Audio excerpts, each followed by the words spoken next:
out of control. You've got to turn it off. It's been waiting for him. Let me in.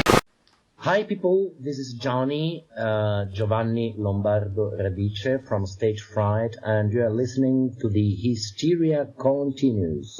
And indeed you are. Welcome back to the Hysteria Continues, episode number 56, I believe. And this time out, we're going to be talking Slaughter High, just a week late for April Fool's Day. And so without further ado, well, actually, before I also say, we're also going to be covering another top three. And this is one should be a good fun one, I think. One of the funnest ones, wouldn't you agree, Erik? I would. Yes. I would indeed. This is going to be top three bad acting from slasher movies, and as you can imagine, there's quite a lot of choice out there. So this made the first of our top three in bad acting, if we've got enough nuggets out there. But we'll be talking about that a little bit later, and also I recently seen. But without further ado, I introduce you to our reunion kings and queens. So, Erik, how are you doing over in Dublin? Wah, wah, wah, wah. Wah, wah, wah, wah. Is that how you're doing? Yeah. Any further? Oh no, I just wanted to say wow, wow, wow, wow, wow, wow, wow. Okay. Just like the Harry Manfredini score, which I can't get out of my head now. Yes, well, I'm sure we'll be hearing a little bit more of that a little bit later. Yay! Yes. Nathan, how are you doing? Well, I'm doing all right. How are you doing? I'm doing very well, thank you. And you've been baking, haven't you? Yes. That's one of your hidden talents, I believe. Apparently so. So, and also, well, we talk a lot. We did talk about Voodoo Massacre 2, didn't we? But we didn't. It wasn't completed last time we did a show, was it? Oh yeah, it's been complete. I mean, it's been posted since then. Yes, and I urge everyone to check it out. And where can they find it, Nathan? It's on YouTube under Voodoo Massacre 2. Okay. And are you pleased how it came out? I am. How did you all feel about Hazel Tankersley's return after 15 years? Well, it's fantastic, especially... It was like H2O, I thought. It was, yes. And she's got some fantastic headwear, hasn't she? Oh, that's her sister. Oh, is that her sister? Oh, sorry, I got them mixed up. What is it on her head? It looks like a gold bra. It's a turban. Oh, sorry. And if you want to find out more, you have to go and watch it. And it's got one of the best decapitation scenes since a Movie House Massacre, hasn't it? Yes. Well, and also, Joseph, you were the mastermind behind editing that film, weren't you? I was something behind that movie. And did you enjoy working on it? Not really. No. No, I mean, I liked the way it turned out, but it was just kind of a nightmare to throw together. Sorry, Nathan. Oh, it's behind the scenes in traumas. my defense, you told me to keep the camera rolling through everything, and I tried to warn you that was the problem. I think it was the no offense to Wes, I think it was the cameraman. Oh, well, I wasn't the cameraman. Okay, well, see, that's the kind of the things going behind the cameras that you hear very little about. But hopefully, we'll talk a little bit about, or quite a lot about, Slaughter High and what went on behind the cameras there. But I'm glad you're all doing okay. Are you looking forward to the top threes? Oh yeah, very much so. It's no offense to Nathan, I just had a hard time throwing them together. What, the top threes? Joseph's so negative kidding. today. I'm just kidding. Actually, I got a little bit of a cold, so I'm a little delirious today. Okay, well, it's going to be one of those shows, perhaps. We shall see. Yes. But, well, let's talk about what we've been watching recently. Before you disappear into a sort of a cold stupor, Joseph, do you want to give us your feedback about what you've been watching? Yeah, well, the only thing I've watched recently is the Evil Dead remake, which seems to be, I guess, critics are kind of tearing it apart, but fans seem to enjoy it. But you know me, I hated it, not because it's a remake, because it's really terrible. I mean, this is a movie that, confuses gore with, scares, and it's not scary. There's no heart-pumping moments. It's all just blood splatter over and over. And the characters, they're not even obnoxious, so you can't really hate them. They're just dull. And I don't even remember any of their names. I I think the problem is that you get 5 of them who survive for a pretty long time, and all of their collective personalities put together, couldn't equal, Bruce Campbell clearing his throat, let alone, his character arc over 3 movies. And I'm not like a Bruce Campbell fanboy, but, for this movie, I was hoping for at least one character, who you could kind of sympathize with or who was interesting. And these people, they were just so boring. And another problem is that it's one of those Rob Zombie type movies where they throw in evil, well, not evil, they throw in like carny, sideshow-looking, demons who say curse words like cunt and bitch, and they think that's horror. They think that's, ooh, it's so edgy, and it's just so annoying and cringing. And, Rob Zombie himself may as well have directed this because it's the same type of movie. The camera works the same. It's so cynical. It's so lifeless, and it's just a cash in on a name just to make some money. And I couldn't stand it. And I watched the first 3 Evil Dead films, including Army of Darkness. I watched them, quite a bit, especially Evil Dead 2, which I love. But I can honestly say I probably won't ever watch this movie again. Wow, that's quite emphatic, isn't it? Yeah. And I believe, Nathan, also, you weren't too much of a fan of it either. Who just gasped? That was me, because it was a super duper gasp because it's a film you don't like. Well, I don't think I felt as strongly as Joseph did about hating it. I mean, there's a few things I did like about it. I like the gore, and I thought they did a really good job of recreating the cabin. The setting is amazing. Like, recreating the cabin from the original, it looks great, and, the more I thought about it, the more I kind of liked the idea of why they're at the cabin. They're basically there because one of their friends is trying to detox because she's a drug addict. So, I mean, Joseph made a good point after we watched it. They didn't really do enough with that.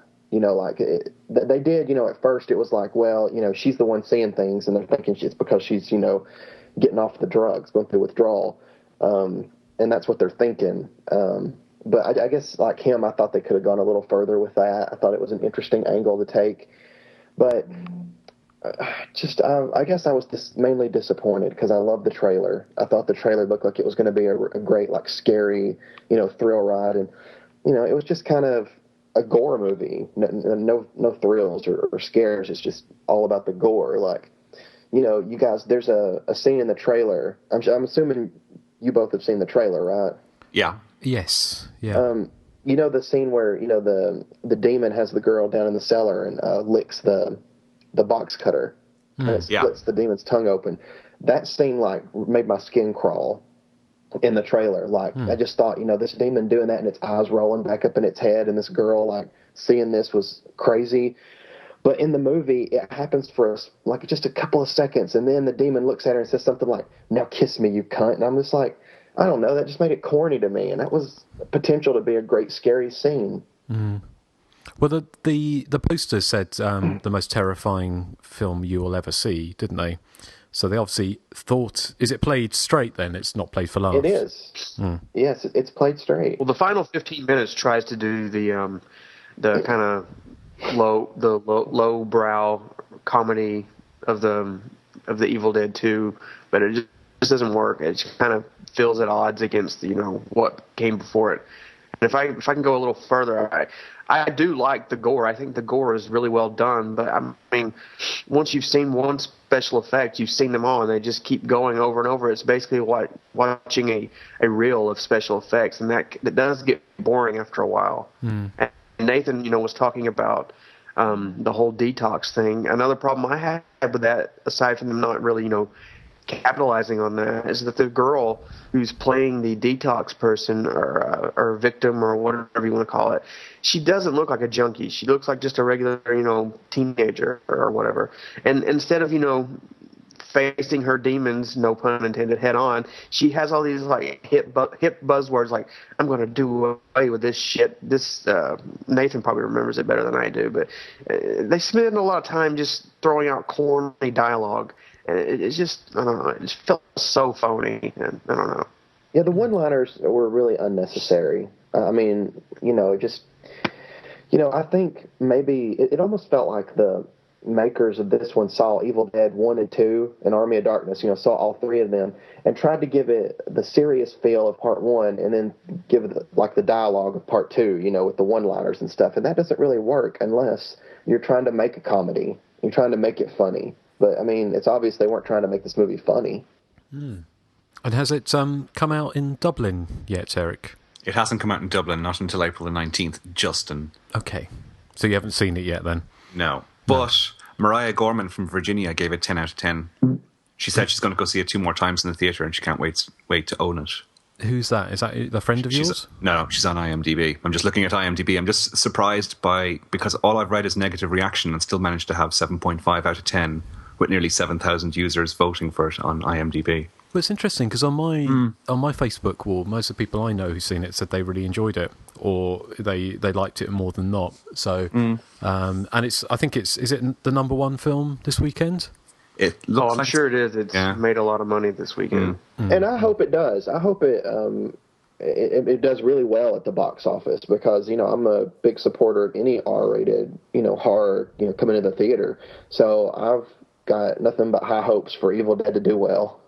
Yeah, if it'll spawn something, better, more horror films, I'm all for it. But, maybe they can do better next time.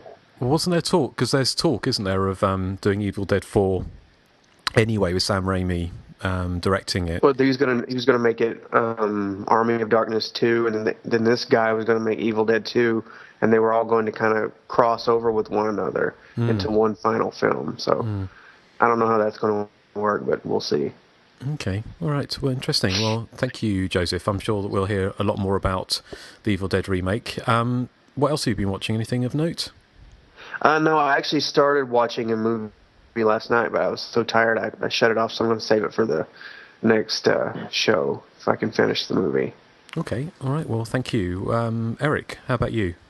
Okay, well, as usual, I've been watching nothing new, so I've gone back to the 80s. I was watching a science fiction film called Millennium, which has a very interesting premise, but it's all handled in quite a trashy and haphazard way. It stars Cheryl Ladd, and that should be your first indication of the level of movie making it is.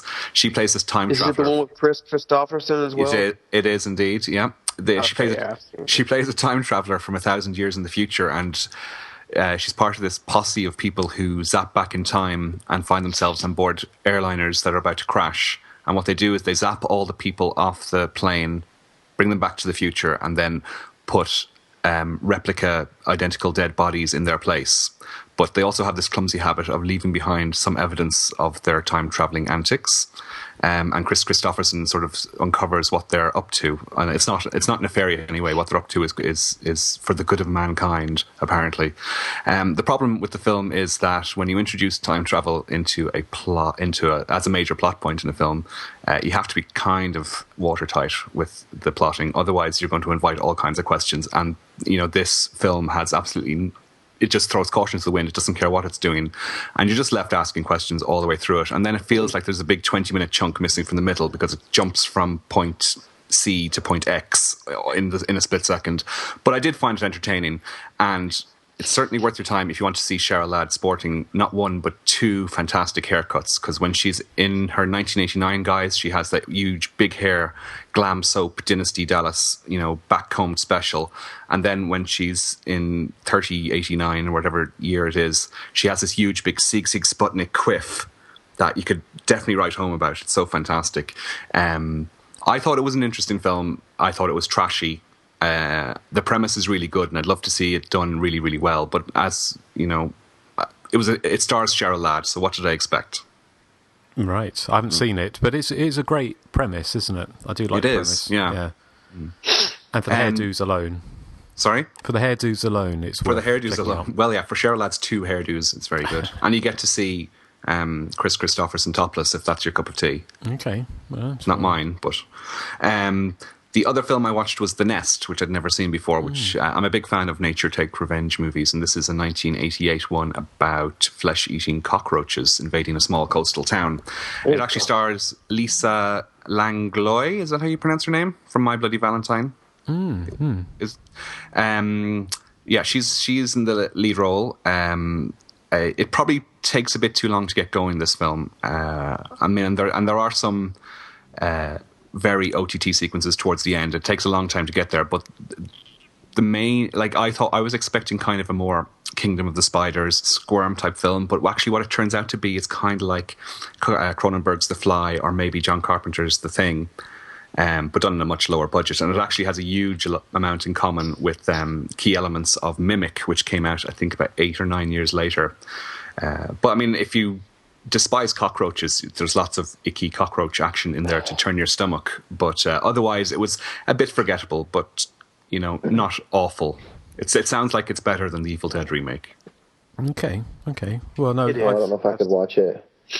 Oh, you don't like you don't like cockroaches? I'm afraid of them. Like, they terrify me. So you must really hate the episode of in Creepshow. Oh gosh, yes. Like, it gives me the creeps for real. I feel like they're crawling on me. Well, I get that kind of effect from Kingdom of the Spiders. See, spiders don't bother me, but for some reason, roaches, I don't know if I was traumatized as a kid or what, but they just scare the hell out of me. You see, Nathan, you shouldn't be giving this kind of stuff away because, you know, if there is a deranged fan of the show listening and planning of ways to kill us all in a kind of slasher movie style way, you've now given him or her the perfect way to do you in. Yeah, I'm really scared of chocolate. You'd be scared of being smothered by Bob Hoskins, wouldn't you? Yeah, I'd hate to be smothered by Bob Hoskins. And Erik crisps. spiders. He already said it. No, I don't. I love spiders and I hate chocolate. Right. Okay. Well, see. Well, I hear Joseph's being very quiet. Yeah. What am I afraid of? You're afraid of spiders. I guess spiders and maybe falling. Commitment. Yeah. Hey. I'm in a healthy, committed relationship. Justin. What, me? Yeah, what are you afraid of? What am I afraid Burgers. of? Burgers, yes, burgers. Protein. He's afraid of protein. I get enough protein. New romantics you're afraid of as well. I'm afraid of Toya. So I can imagine if Toya turned up on my doorstep at midnight with an axe, that would be scary. Well, would you blame her after all the slagging you give her? I do go look through the peephole every night in case she's there in the shadows. I mean, she's got anything better to do, so she could be. So, Erik, what else have you been watching? No, that's about it. Oh, I watched the first 2 Phantasm movies as well, which I really like, particularly the first one I really love. Is that the new Scream Factory release? Yeah, the Phantasm 2 is the Scream Factory one. My Phantasm 1 is an old Anchor Bay release. Okay. And how does the Scream Factory Phantasm 2 release stack up to the old? It was the Anchor Bay, wasn't it? Did they do a box set? They did, yes. It was the one that you could get in the Silver Sphere casing, but I just got it in a regular box. The extras on the new Scream Factory release are brilliant. They've got a new 45-minute documentary. They've got lots of outtakes from the work print and lots of deleted scenes. Some really great stuff on there. And the film is great. It was one of the first horror films I saw in the cinema when it came out first. So I kind of have a soft spot for the film. Excellent. Okay, well, good stuff. Well, thank you. Nathan, how about you? What have you been watching? Well, aside from the Evil Dead remake, I haven't watched a whole lot. I watched that movie that Joseph recommended, Amber Alert. I did not recommend that movie. Oh, well, you said it was a good idea. Yeah, it's a good idea, not a good movie.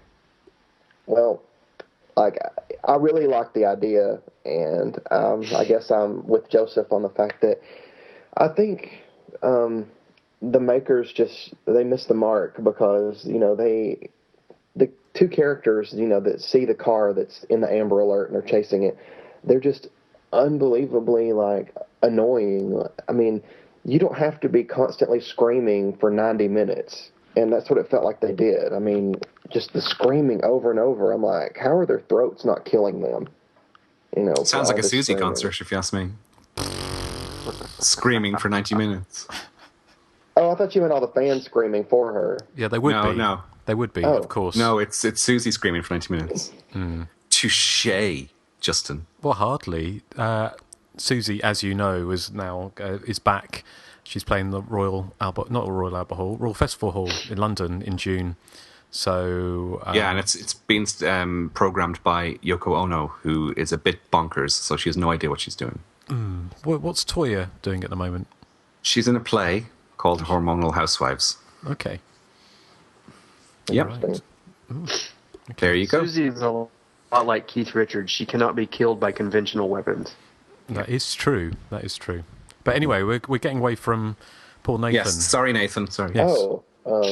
But anyway, that's my issue. I just think, you can have them be like upset and everything like that, but they don't have to be like yelling and screaming so much.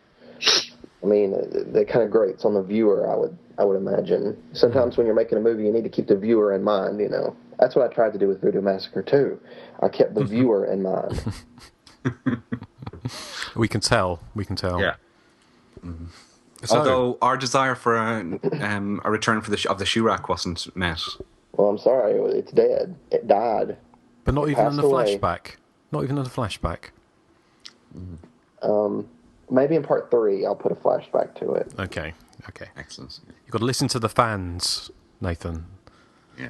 Okay, listen to the fans. Maybe that's why Voodoo Massacre 2 is not really a box office success, because the shoe rack is missing. Oh, please.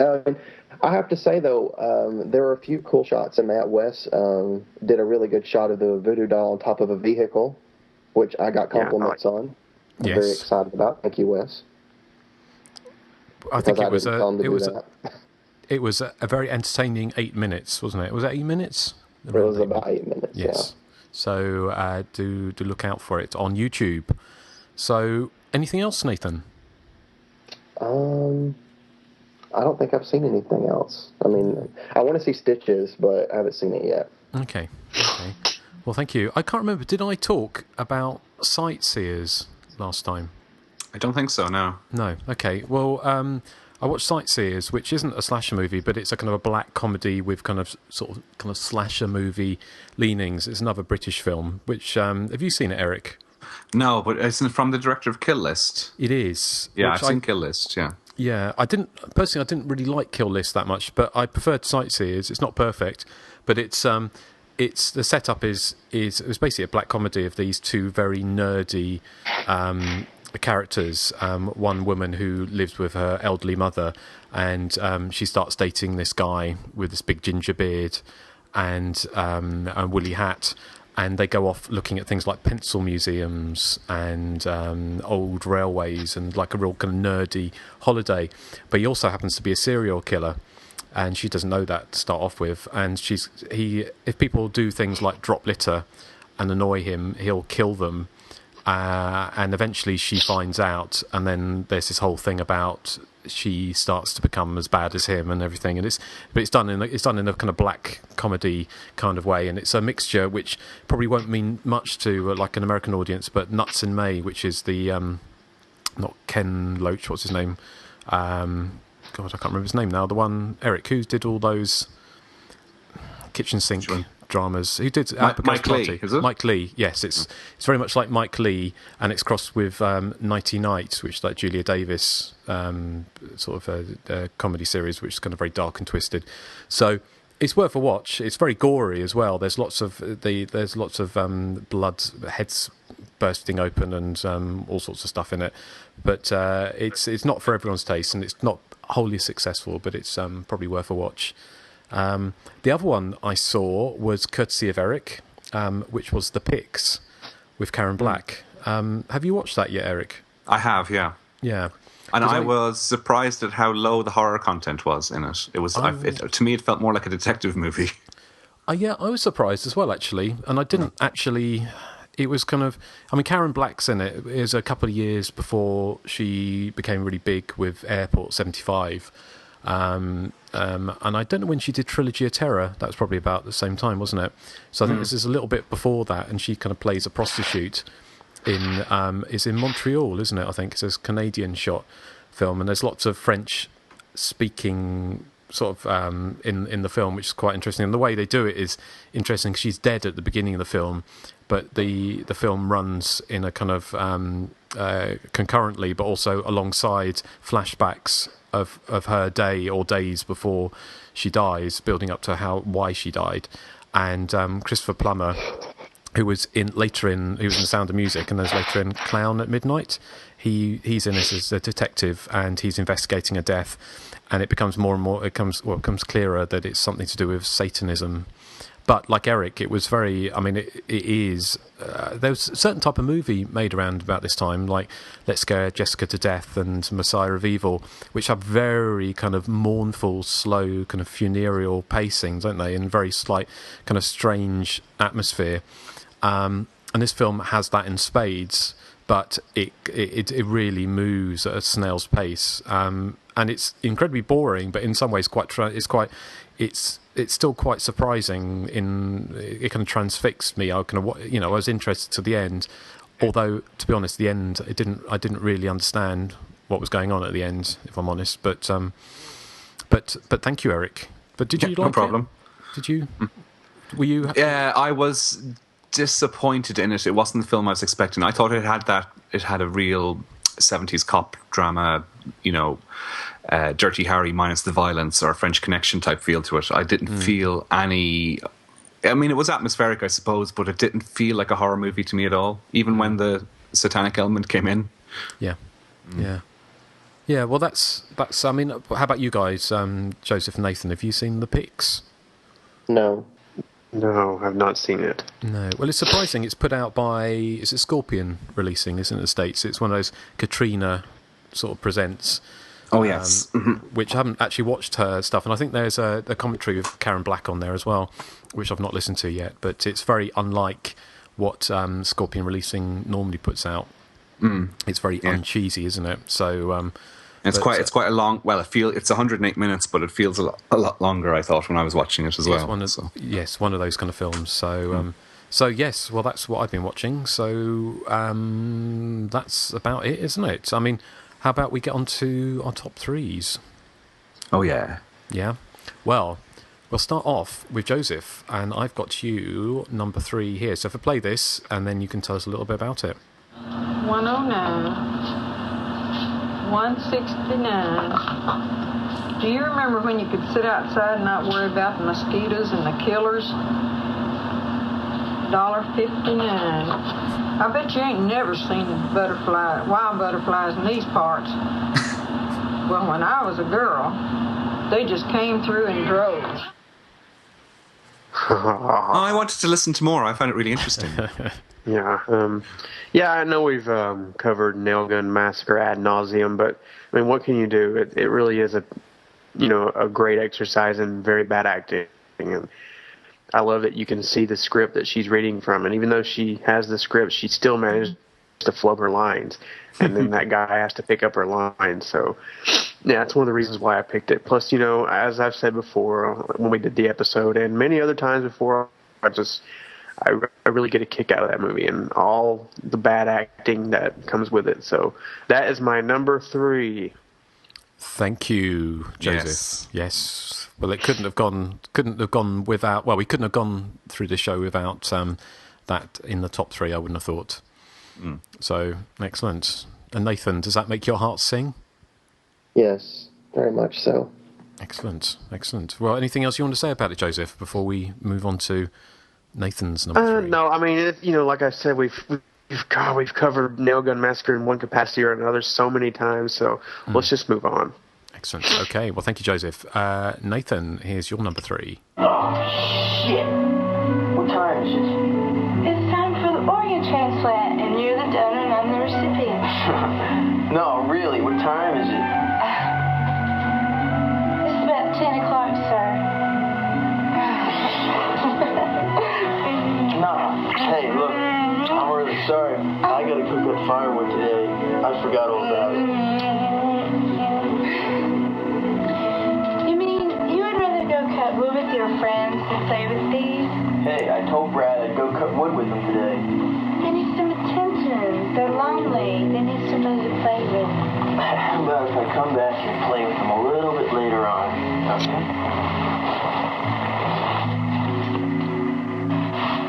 Well, hell, why don't you do a self-checkup until I get back?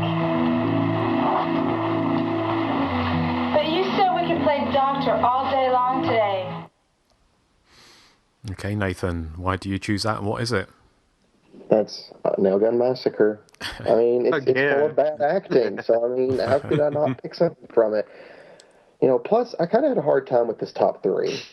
So I was like, you know, I just remembered that scene, and I always thought it was a great case of bad acting, especially her. But you said we could play Doctor all day long today. And she's talking about her little friends, her pendulous bosoms, aren't they? Yeah. Yeah, like I love the scene where she goes to the mirror and the camera focuses totally in on them. Mm. Actually, they're not. I remember they're not pendulous, are they? They're kind of more like two beach balls, fully inflated. Exactly. Yeah, let's suggest doesn't she have major back home issues as well? Well, it was the 80s, Eric. We all had major back home issues in the 80s, didn't we? Yeah, we all did. Well, I didn't, but you did. I'm sure you must have done, Eric. Did you not? No, I had a mullet. You had a mullet? Yeah. Yeah. Are there photos? Are there photos, Eric? There are photos, but they're not getting anywhere near you. Why not? Because they're too mortifying. Ah, right. Well, I've got an idea. Okay. You kind of flipped your hair around a lot, Justin. That's what you did. I did. Well, I could when it was too stiff to do much flipping. There's a nice little soundbite. Oh. What? Oh, I don't mean to interrupt the top three, but I totally forgot about this. And Joe, you forgot too. Our friend Greg wants to know, when you guys finally see Evil Dead, do they need to dub it in Irish and British accents so you guys can understand it? Oh, yeah. I remember that now. When he said that, I was like, Greg, you are a moron. I cannot. I mean, what are you talking about? Greg is an idiot. Does he think that when an American film plays on a British cinema, they've dubbed it into British accents? He said he did. Okay. There's actually film you see is dubbed. There's a great clip on YouTube. I urge you all to look at it. Somebody has dubbed the Royale with cheese scene from Pulp Fiction using Irish accents, using really, really heavy Irish accents from the Southwest. And it's really quite entertaining. It's like the dialogue is word for word the same, and the lip sync is perfect. It was a media college project they were doing, and it's absolutely hilarious. But yeah, I don't know if it would work for every film. Excellent. Well, thank you, Nathan. Is there anything else you want to say about your number three? No. Okay. Well, Eric, here's your number three.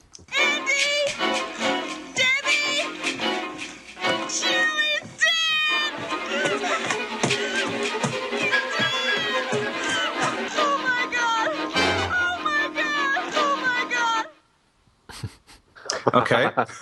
That is the wonderful Rachel Howard as Chili in Friday the 13th, Part 3. Surprisingly poor for a movie with an above-average budget and getting a big studio release. But I think I've said before in the podcast, if you listen to the commentary on the Part 3 disc from about 2004, they do say that she was feeling really ill that day. Although I feel they're probably just making excuses for her. Although apparently acting in a 3D movie, it does require a lot of multitasking, apparently, because you have to hit very precise marks as well as deliver your lines. So maybe that's part of it. There is I love the crazy way she tried to get away when she saw dead bodies. You know, she was like a rabbit, run as fast as she did. I think I've walked up the stairs carrying groceries faster than she went up the stairs. Yeah, she didn't have much urgency about her, did she? No. Oh, bless her. Maybe she was really high or something, Yeah, that could have been it. It could have been the drugs she was smoking with Chuck. Well, she was. Yeah, she's playing a stoner, wasn't she? Yeah. Mm-hmm. Well, nice pick, Eric. Anything else you want to say about it? No, just to say the fact that her IMDb entry is very sparse. Okay. Yeah. Well, I wonder why. Yeah. Yes. Okay. Right. Well, thank you, Eric. And here, predictably, is my number three. Marcy, come on. Where are you going? Into town. You heard what Dad said. I heard what he said. Now, come on, let's go. Wait a minute. I'm not going out there. What if that killer is waiting for us? We could be coleslaw, just like that. All right, suit yourself then. I'll see you in a couple of hours. How could I let a top three list about bad acting go out with our friend Dana? So that was Dana Kimmel from Sweet 16. It was a toss-up between this and Can't Be Alive from Friday 13th Part 3. But I did go. I go almost with that. picked the scene where she recalls the Jason's attack. Yeah, I'll never forget that horrible face. Never is this air classic line for me. There were so many to choose from, but I just kind of, I mean, I do love Dana really, but in Sweet 16, I do like. I mean, also let's make one thing clear when we're saying the worst acting, and also probably some of the most entertaining acting, and I think Dana's. This is the most entertaining of bad acting. Yes, exactly. And Dana, I think in Sweet 16, I do love that. Really, she has that whole bug-eyed Nancy Drew down to a fine art. Science. Down to science, exactly. So, would you agree? Do you think I was mean to put poor Dana? Well, I don't, but I think Nathan and Joseph have warmed to her since meeting her at the convention a few years ago. I've always liked her. But would you say she was a good actress? No, I would not. I thought she did well in some parts of Friday 13th Part 3. I don't remember Sweet 16 that well. So. Is that when she had her mouth shut? Oh, Justin, why are you not on Last Comic Standing? Ooh. I don't even know what that is. It's like a show over here where amateur comics get together. And, It's like an X Factor for amateur comics, Yeah. is it? Yeah. Okay. Vegans don't have the energy to stand up very long. No, I sit down for most of the time where I make little quips. Yeah. But, yes, well, that was Dana. And I have a special, if we're going on to our number twos, the cat is back, or is he? Because I've got a special intro, and it's a little homage to what we're talking about.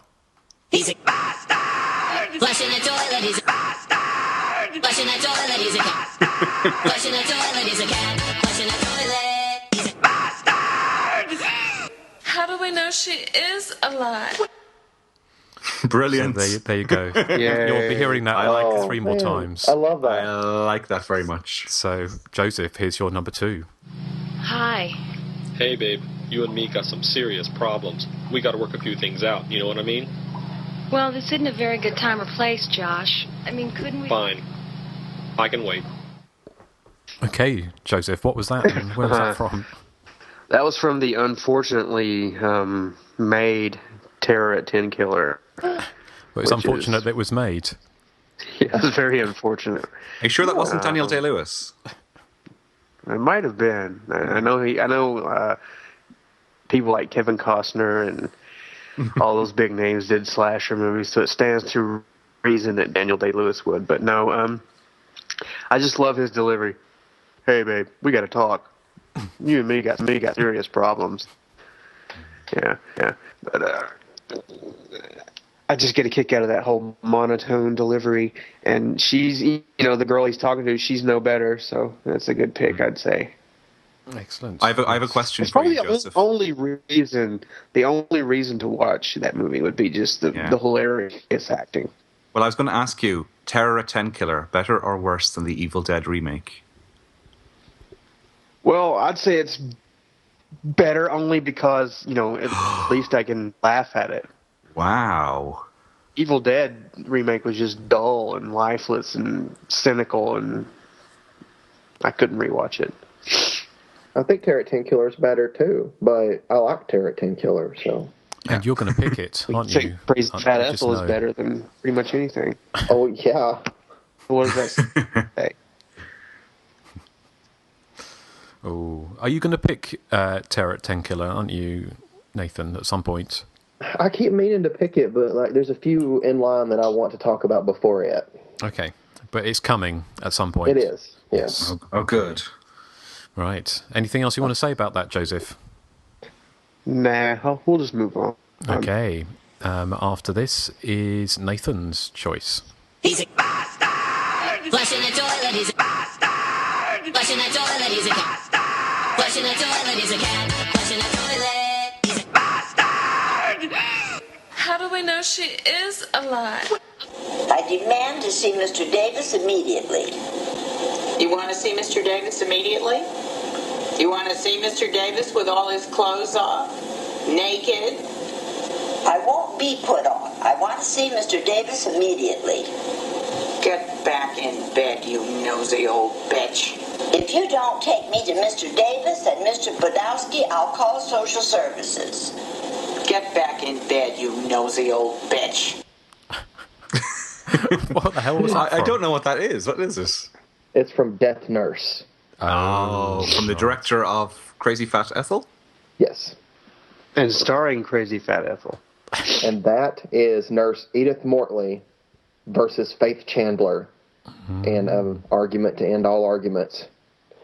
Certainly was. Such an epic argument that they had to the same line twice. Yes. But I picked that because, I love the actress that plays Faith Chandler, the nosy old woman. She's not the greatest actress in the world, but I mean, I got to give her kudos for being in all these films that, her son made, So, it's awesome that she did that. And, I love the film. Hazel Tankersley of her day. I know. That's why it was awesome, And what's funny about that whole scene, which just makes it even more ludicrous, is this woman, Edith Mortley, runs a hospital. It looks like a house, of course, but it's a clinic for sick people. And this woman, Faith Chandler, is a social worker that brings the people to her. And then suddenly she shows up one day and she's like, "Oh yeah, I want to be one of your patients too." So that gives you an idea of what kind of film it is. It's that clip almost makes me want to watch it. Almost. Oh, does it? Yeah. Can I say this? I think you will at least say it's better than Crazy Fat Ethel 2. Because this one doesn't feature... It features a couple of scenes that are from Criminally Insane, but half the movie's not criminally insane. Okay, right. What isn't better than Crazy Fat Ethel 2? Exactly, yeah. That's faint praise indeed. Well, no, the Halloween remakes. Y'all said that y'all'd watch Crazy Fat Ethel 2 before you'd watch those again. Typhoid. That's probably worse. Typhoid? Yeah. Crabs? Yeah, that's probably worse as well. Toya. Yes. Hey. Yes. Well, thank you, Nathan. Let's move on to Eric's before Erik says anything he'll regret. Yeah. He's a bastard! Flushing the toilet, he's a bastard! Flushing the toilet, he's a cat. Flushing the toilet, he's a cat. Flushing the toilet, he's a bastard! How do we know she is alive? Oh no! Craig!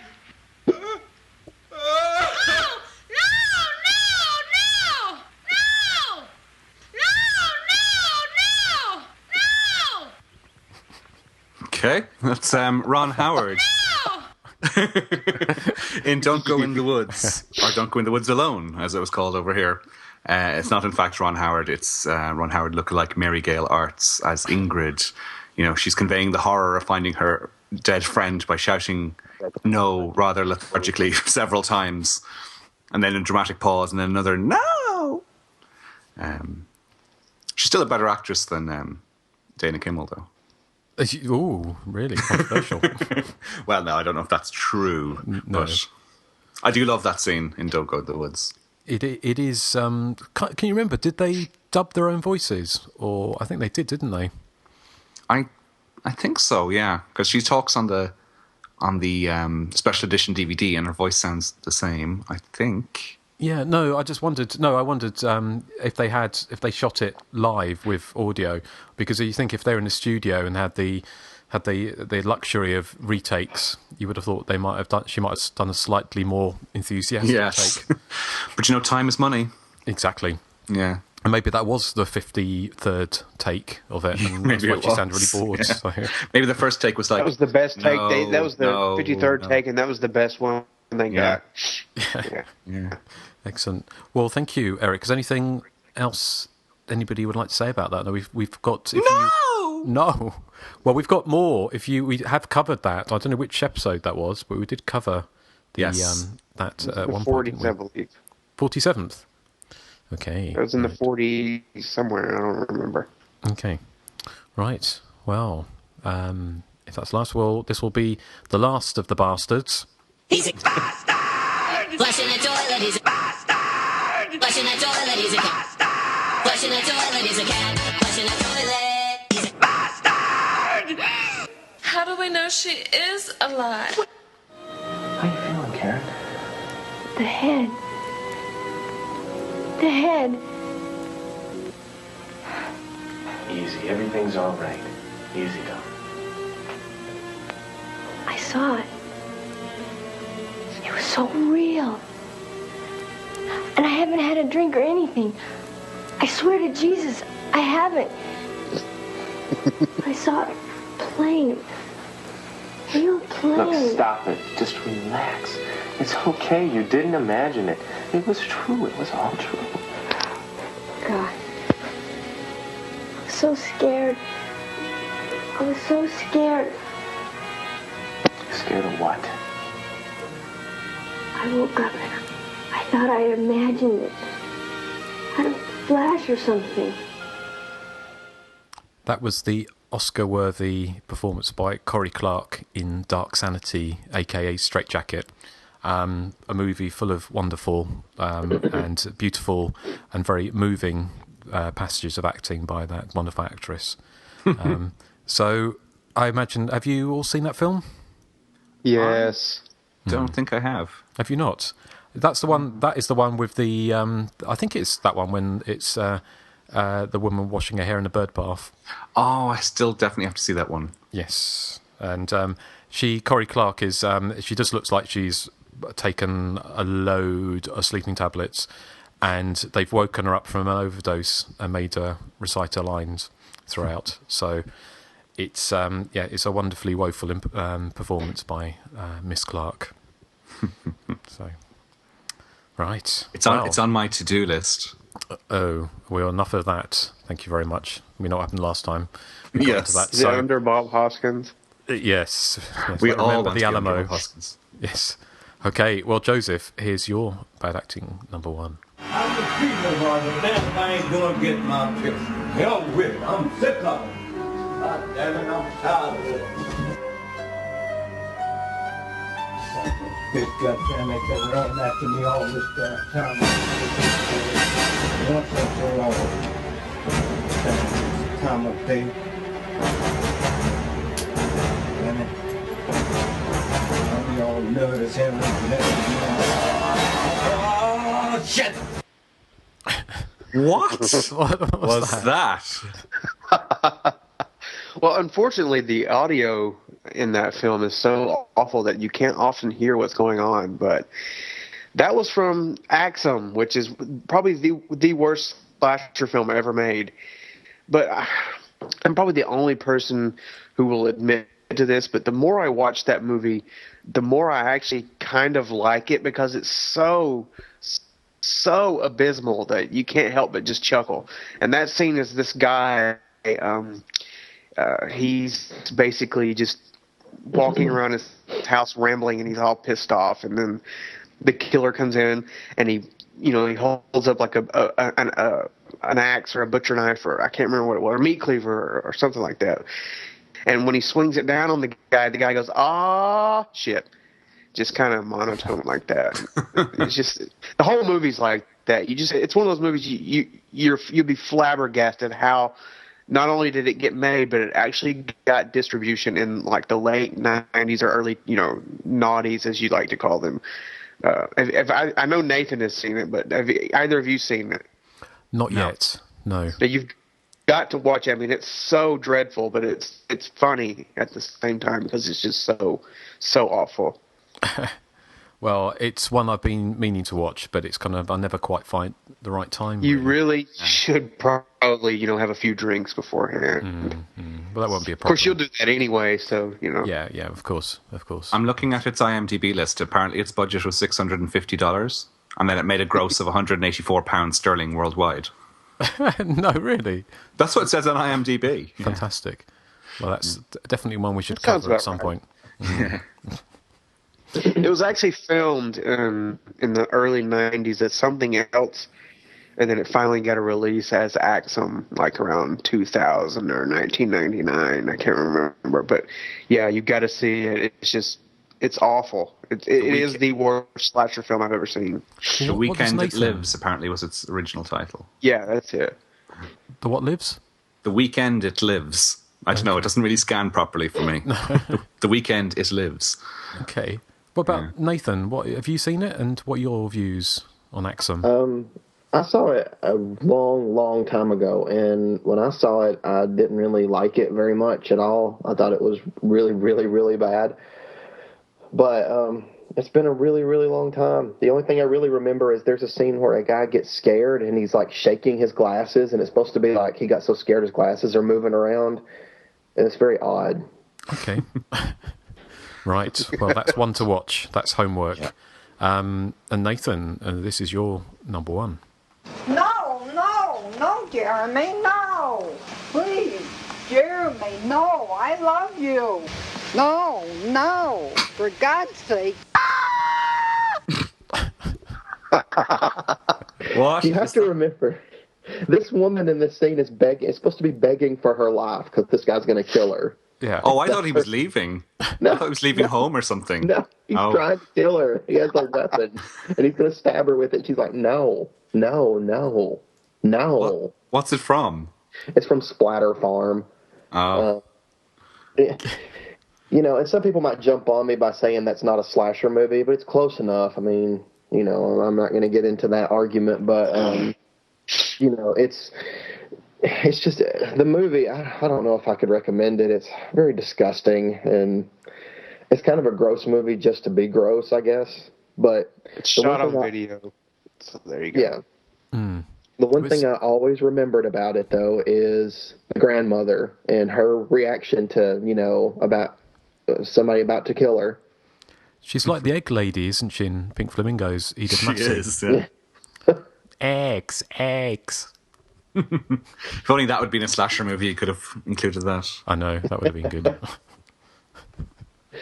Well, that's a nice. Again, almost makes me want to watch that movie, and I say almost, but probably not enough. But that's a very good number one so far. Let's see what Erik. I think Erik's got a little favourite coming up. Yes, he's Erik's number one. Joanne, will you tell me one thing?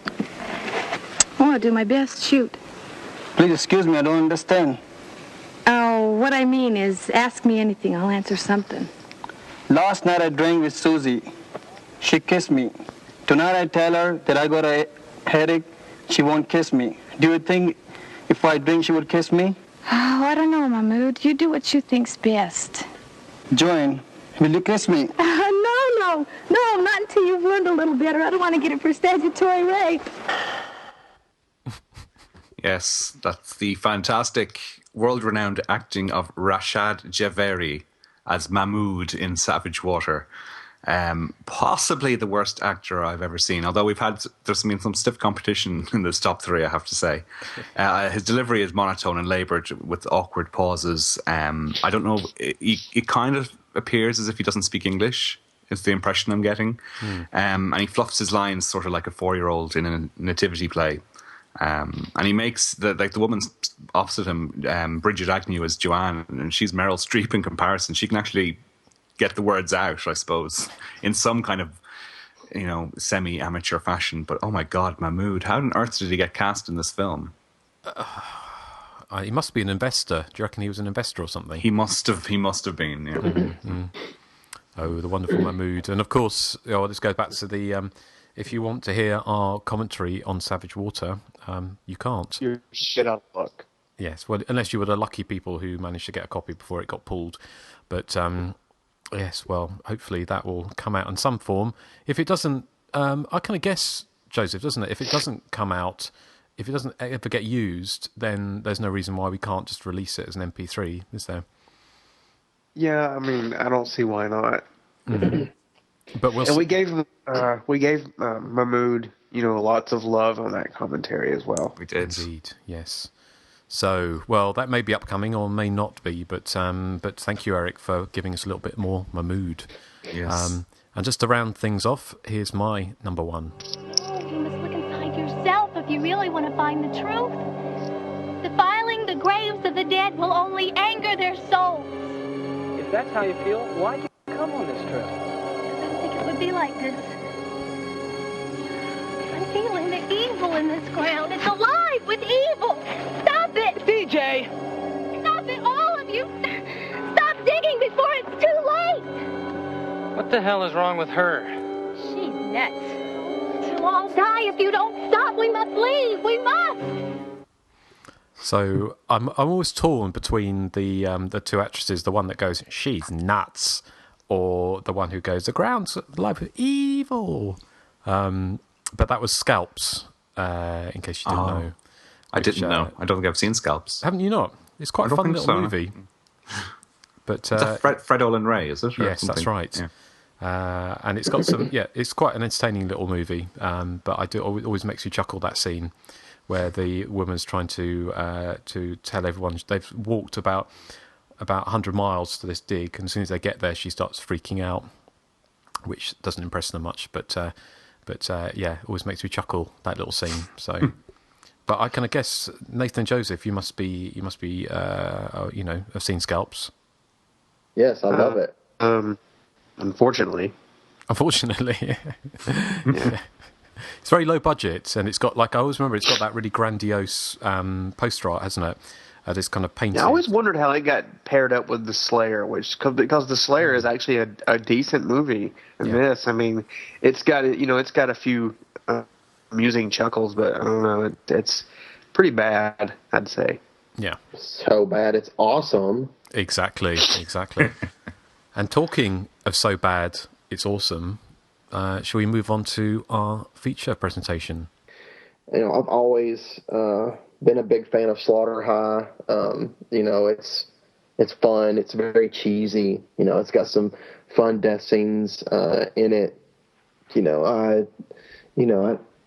And actually, I think the school itself is kind of a creepy location. I like the scene where one of the characters is walking down a hallway and the lights turn on as she's walking down, and I thought that was a really good scene. And there's no shortage of characters doing stupid things, particularly the one woman who decides to take a bath during all the carnage for some odd reason, and the water turns to acid, and instead of getting out of the tub, she decides to thrash around in it. Sounds like a good idea to me. And I don't know, this movie is very interesting to me because I was never really sure whose side I was on, because, I think you're supposed to be on Marty's side. He was a nerd that, got disfigured and, got bullied relentlessly, but I don't know, the way he acted, he acted like a sleazy character anyway, I guess there are times I found it really hard to have sympathy for him when I think that we were supposed to. What do you think, Justin? Well, it's funny, isn't it? Because Slaughter High I've seen it so many times now, because I did that audio commentary for it with Mark Ezra, one of the directors, a couple of years ago for the Arrow DVD release. Plug. But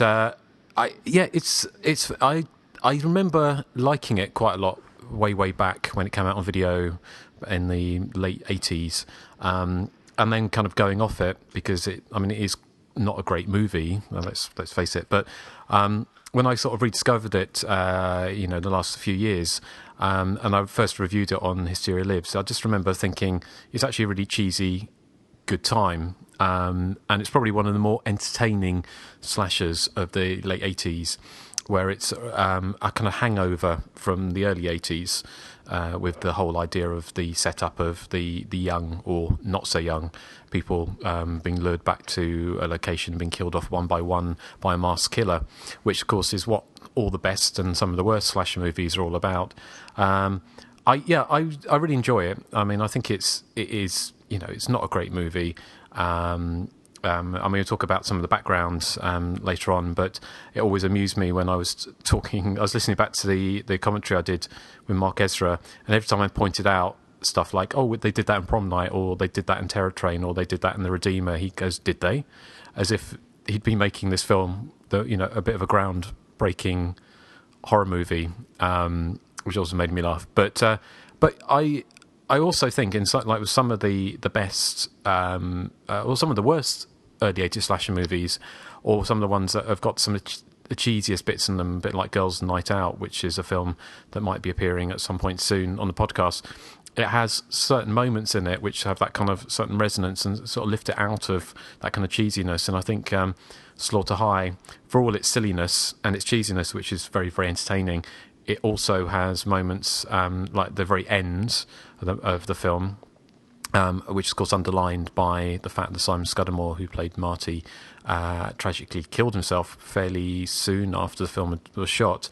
But also the scenes of Carolyn Munro being chased around the abandoned school actually work very, very well as a slash movie. They tick all the boxes. They're quite exciting. And even she's wearing ridiculous white pantaloons, which stay white throughout.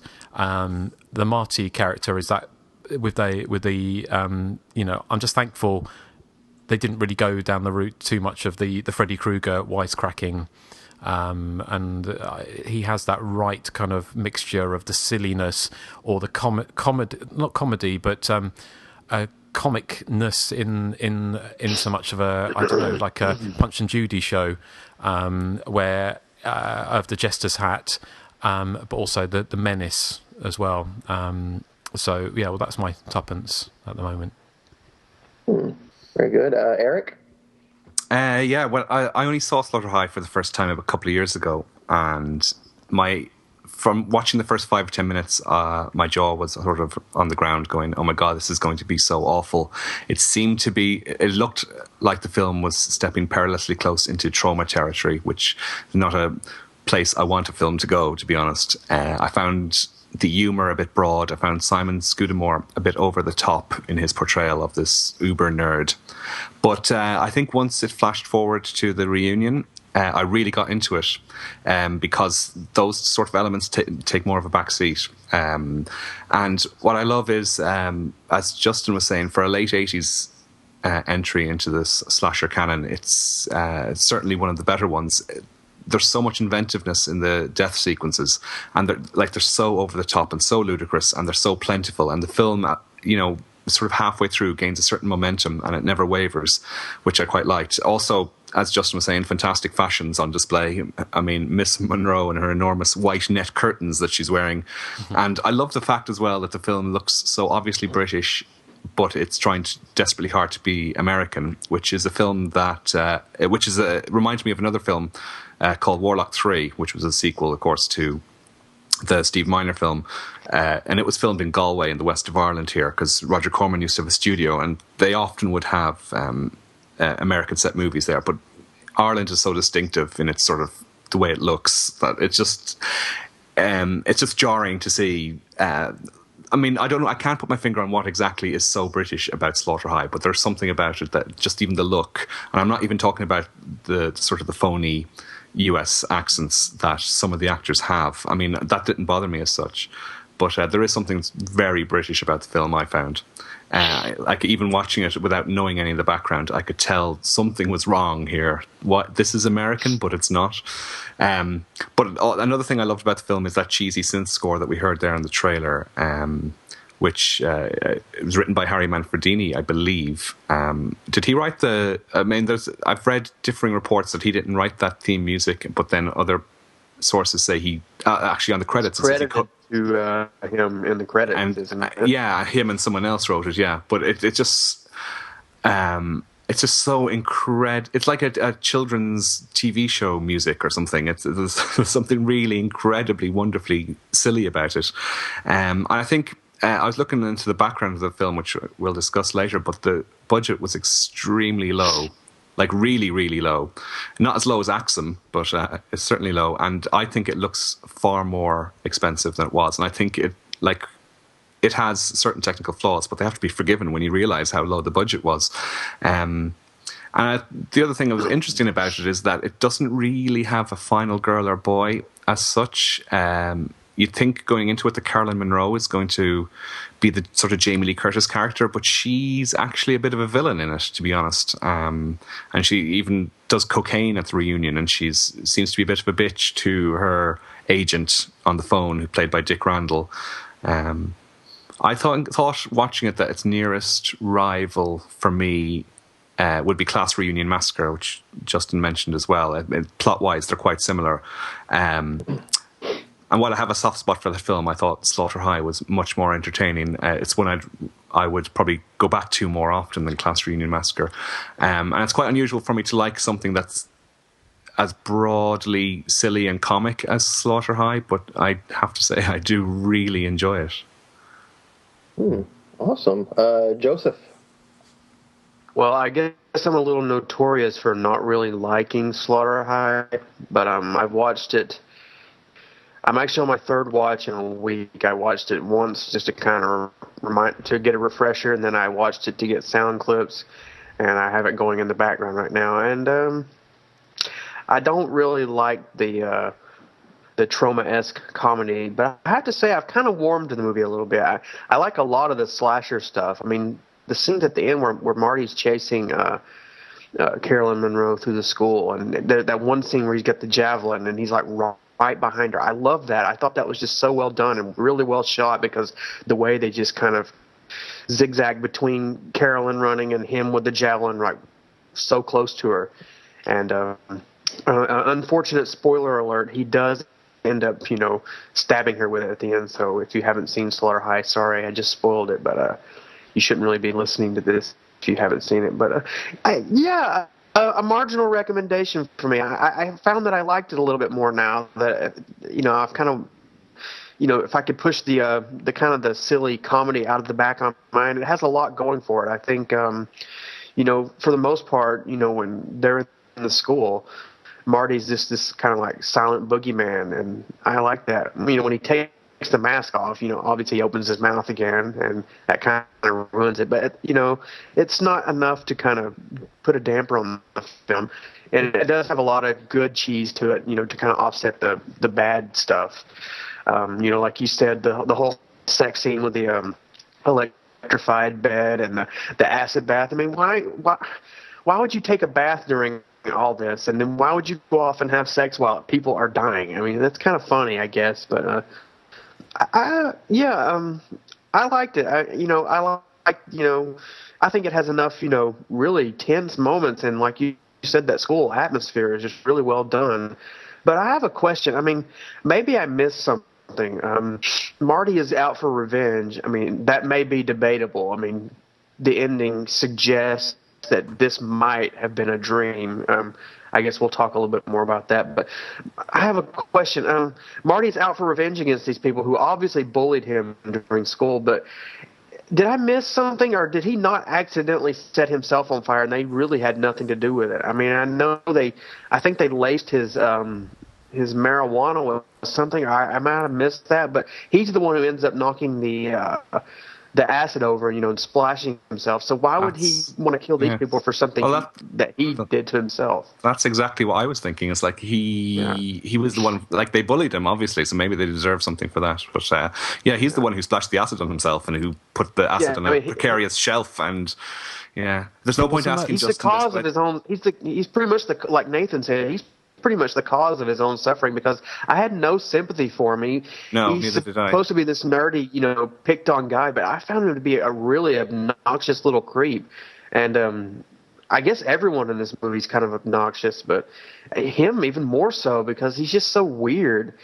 And I don't know. Justin, what do you think if you're not too busy liking things on Facebook?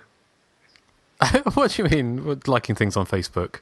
It seems to me that you're liking things on Facebook while you're supposed to be indulging in chit-chat with us. That's not true. Well, how would you know that if you're not on Facebook? Yeah, exactly. Justin likes the Terror Traps link. Oh, yeah, so I was just doing that. It was only because Stuart sent me a message we've already talked about that, about not being able to turn the TV on.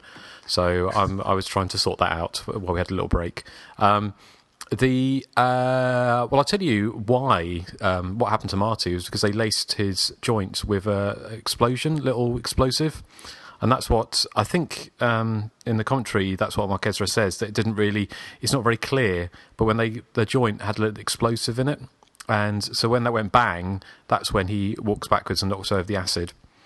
Okay. So that's why he blames them, because they were that when the two boys are stood outside the classroom saying, "I'll just wait until he smokes that," and then does that close up of his face, don't they? And they're kind of giving a real kind of pantomime villain's laugh. Yes, but they didn't put the acid in the precarious position on top of a wobbly shelf.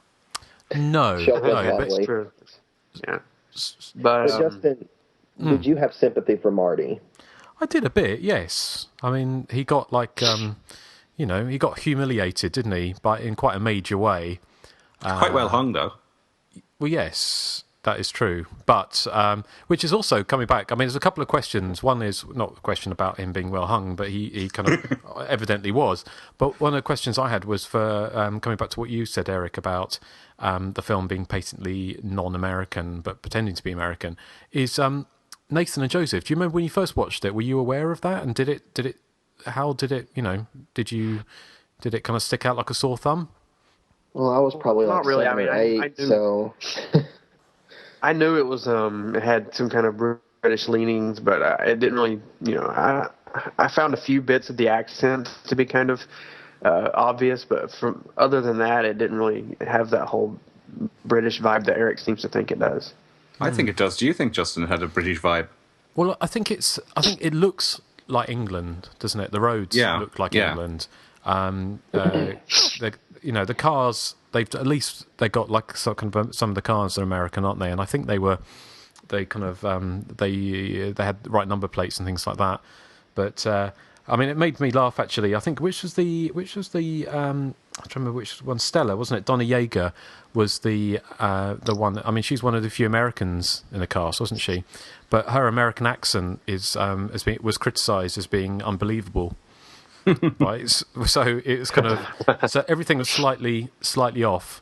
I mean, obviously, also, I mean, you have to suspend disbelief, don't you, when you have Carolyn Munro being a 35 or 36-year-old high school student, which even by slasher movie standards is pushing it a bit, isn't it? Even by Beverly Hills 90210 standards, is pushing it a bit. Exactly. Yeah, I've often said that this movie has the oldest teenagers I've ever seen. I mean, Carolyn Monroe is probably getting her AARP card in the mail when she was filming this. So. I don't even know what one of those is. What is her name? No, I'm assuming something to do with old people. Okay. All right. Like I wouldn't know, senior wouldn't know anything citizens. About that. Yeah, but just to kind of conclude here. Yeah, my opinion has changed only slightly, but a marginal recommendation for Slaughter High. Good. I mean, it's always good when you can start to like a film that you once hated. Yeah. Well, I mean, Nathan, you chose this. I mean, why did you choose it? Why? Oh, because I love it. And I thought the thing about it is I've always thought the idea of, Marty, he's not your typical nerdy character, I guess. Like, he's not like Carrie or Kenny from Terror Train or anything like that. Like, he's, like Joseph said, he's kind of obnoxious himself. I mean, at times. I mean, I thought it was funny when he's in the bathroom stall and he sees Marty Ranson sucks on the wall and he changes it to an F. Changes the S to an F. And then when he's like, this is the best birthday I've ever had, and she's like, April 1st is your birthday? He's born on April Fool's Day. Yeah. Oh, poor Marty. But he does make for a menacing killer when he's wearing that Jester's mask.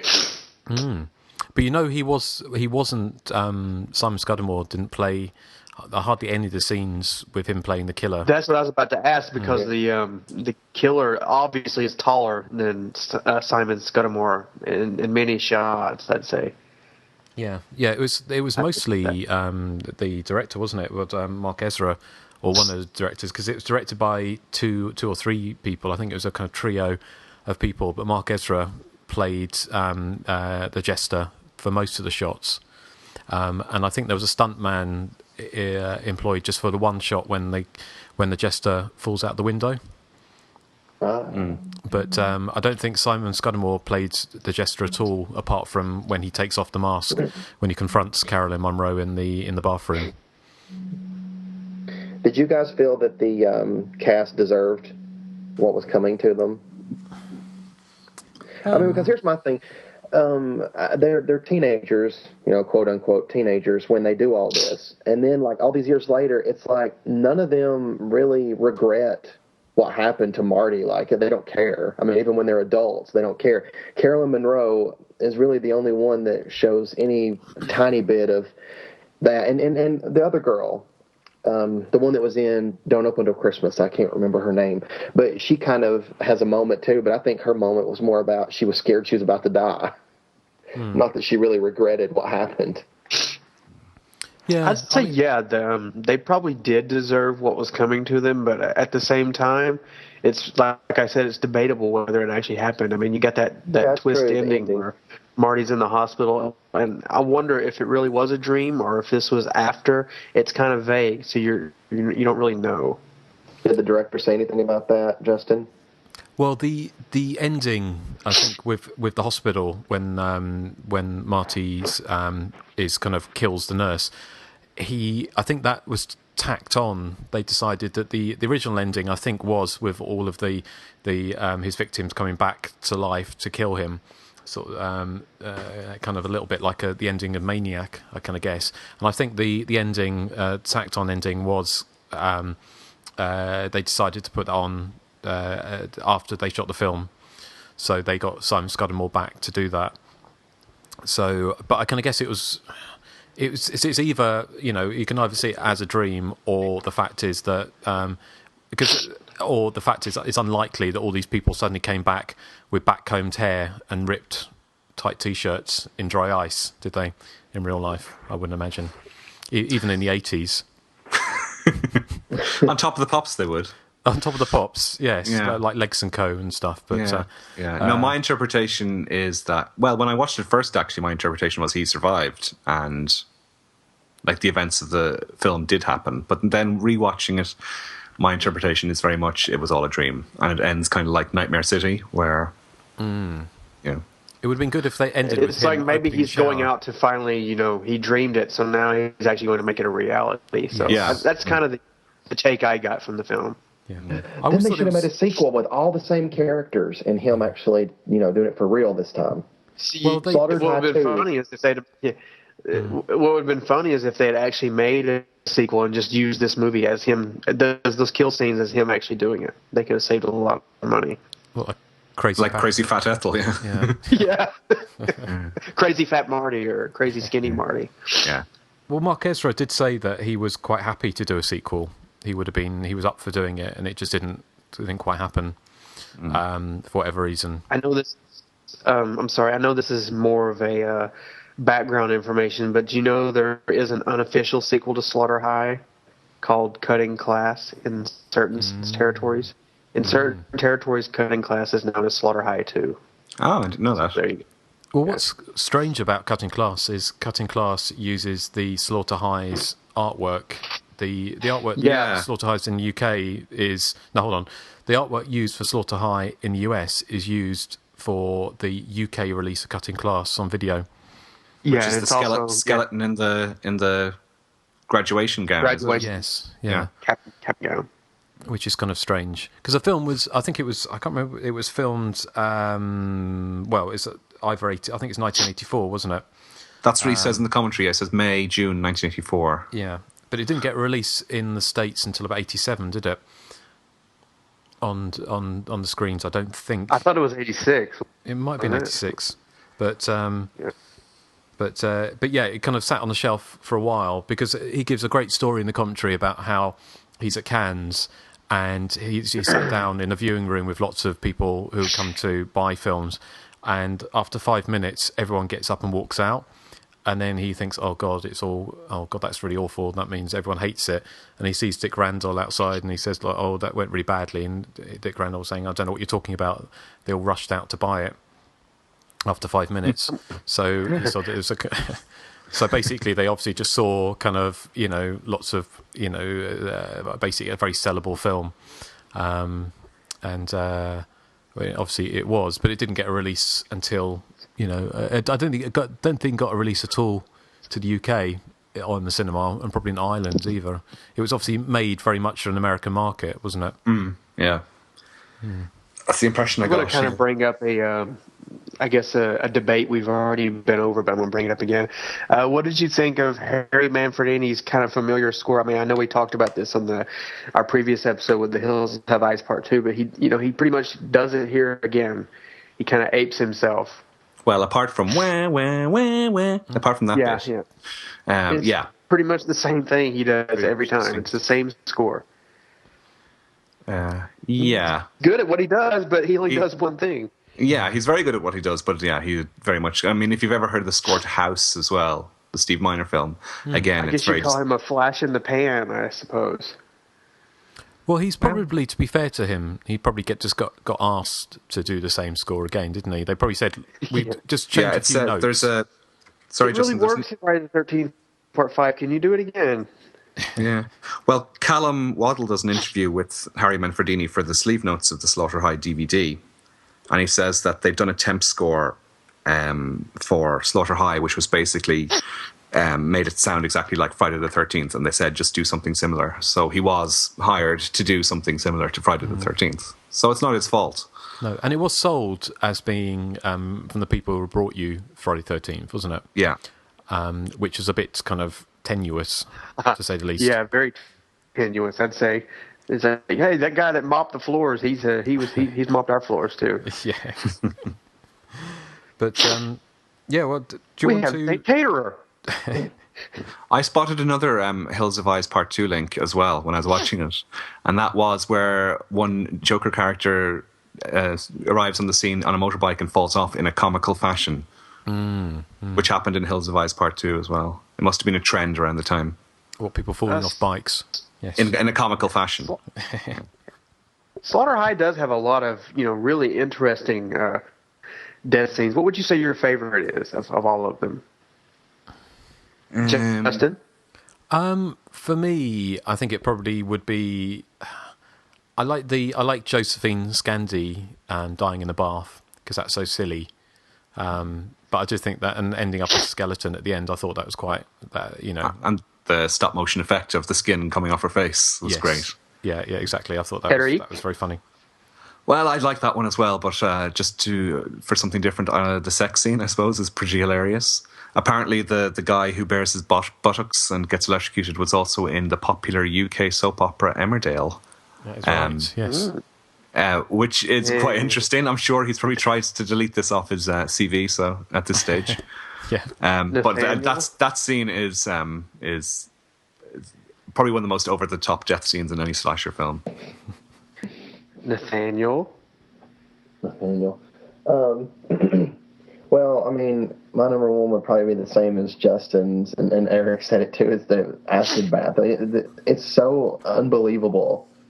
I mean, I just can't believe, for one, that she would even go take a bath. I mean, who would be thinking about that when there's like a homicidal maniac after you? But anyway, aside from that, I always liked the way it was shot. The scene where the girl gets out of the school and falls into that messy gunk, whatever sewage, whatever it is, and what she's trying to get out. I'm not sure what that stuff is. I don't know. It's supposed to be sewage. It looks like it's sewage and rain and got in there and leaves and stuff. When her hands start like grabbing that pipe and it's hot, and she kind of looks up and it shows her POV of Marty like standing over her. I mean, I always thought that was a really good shot. Like I like that scene in the movie a lot.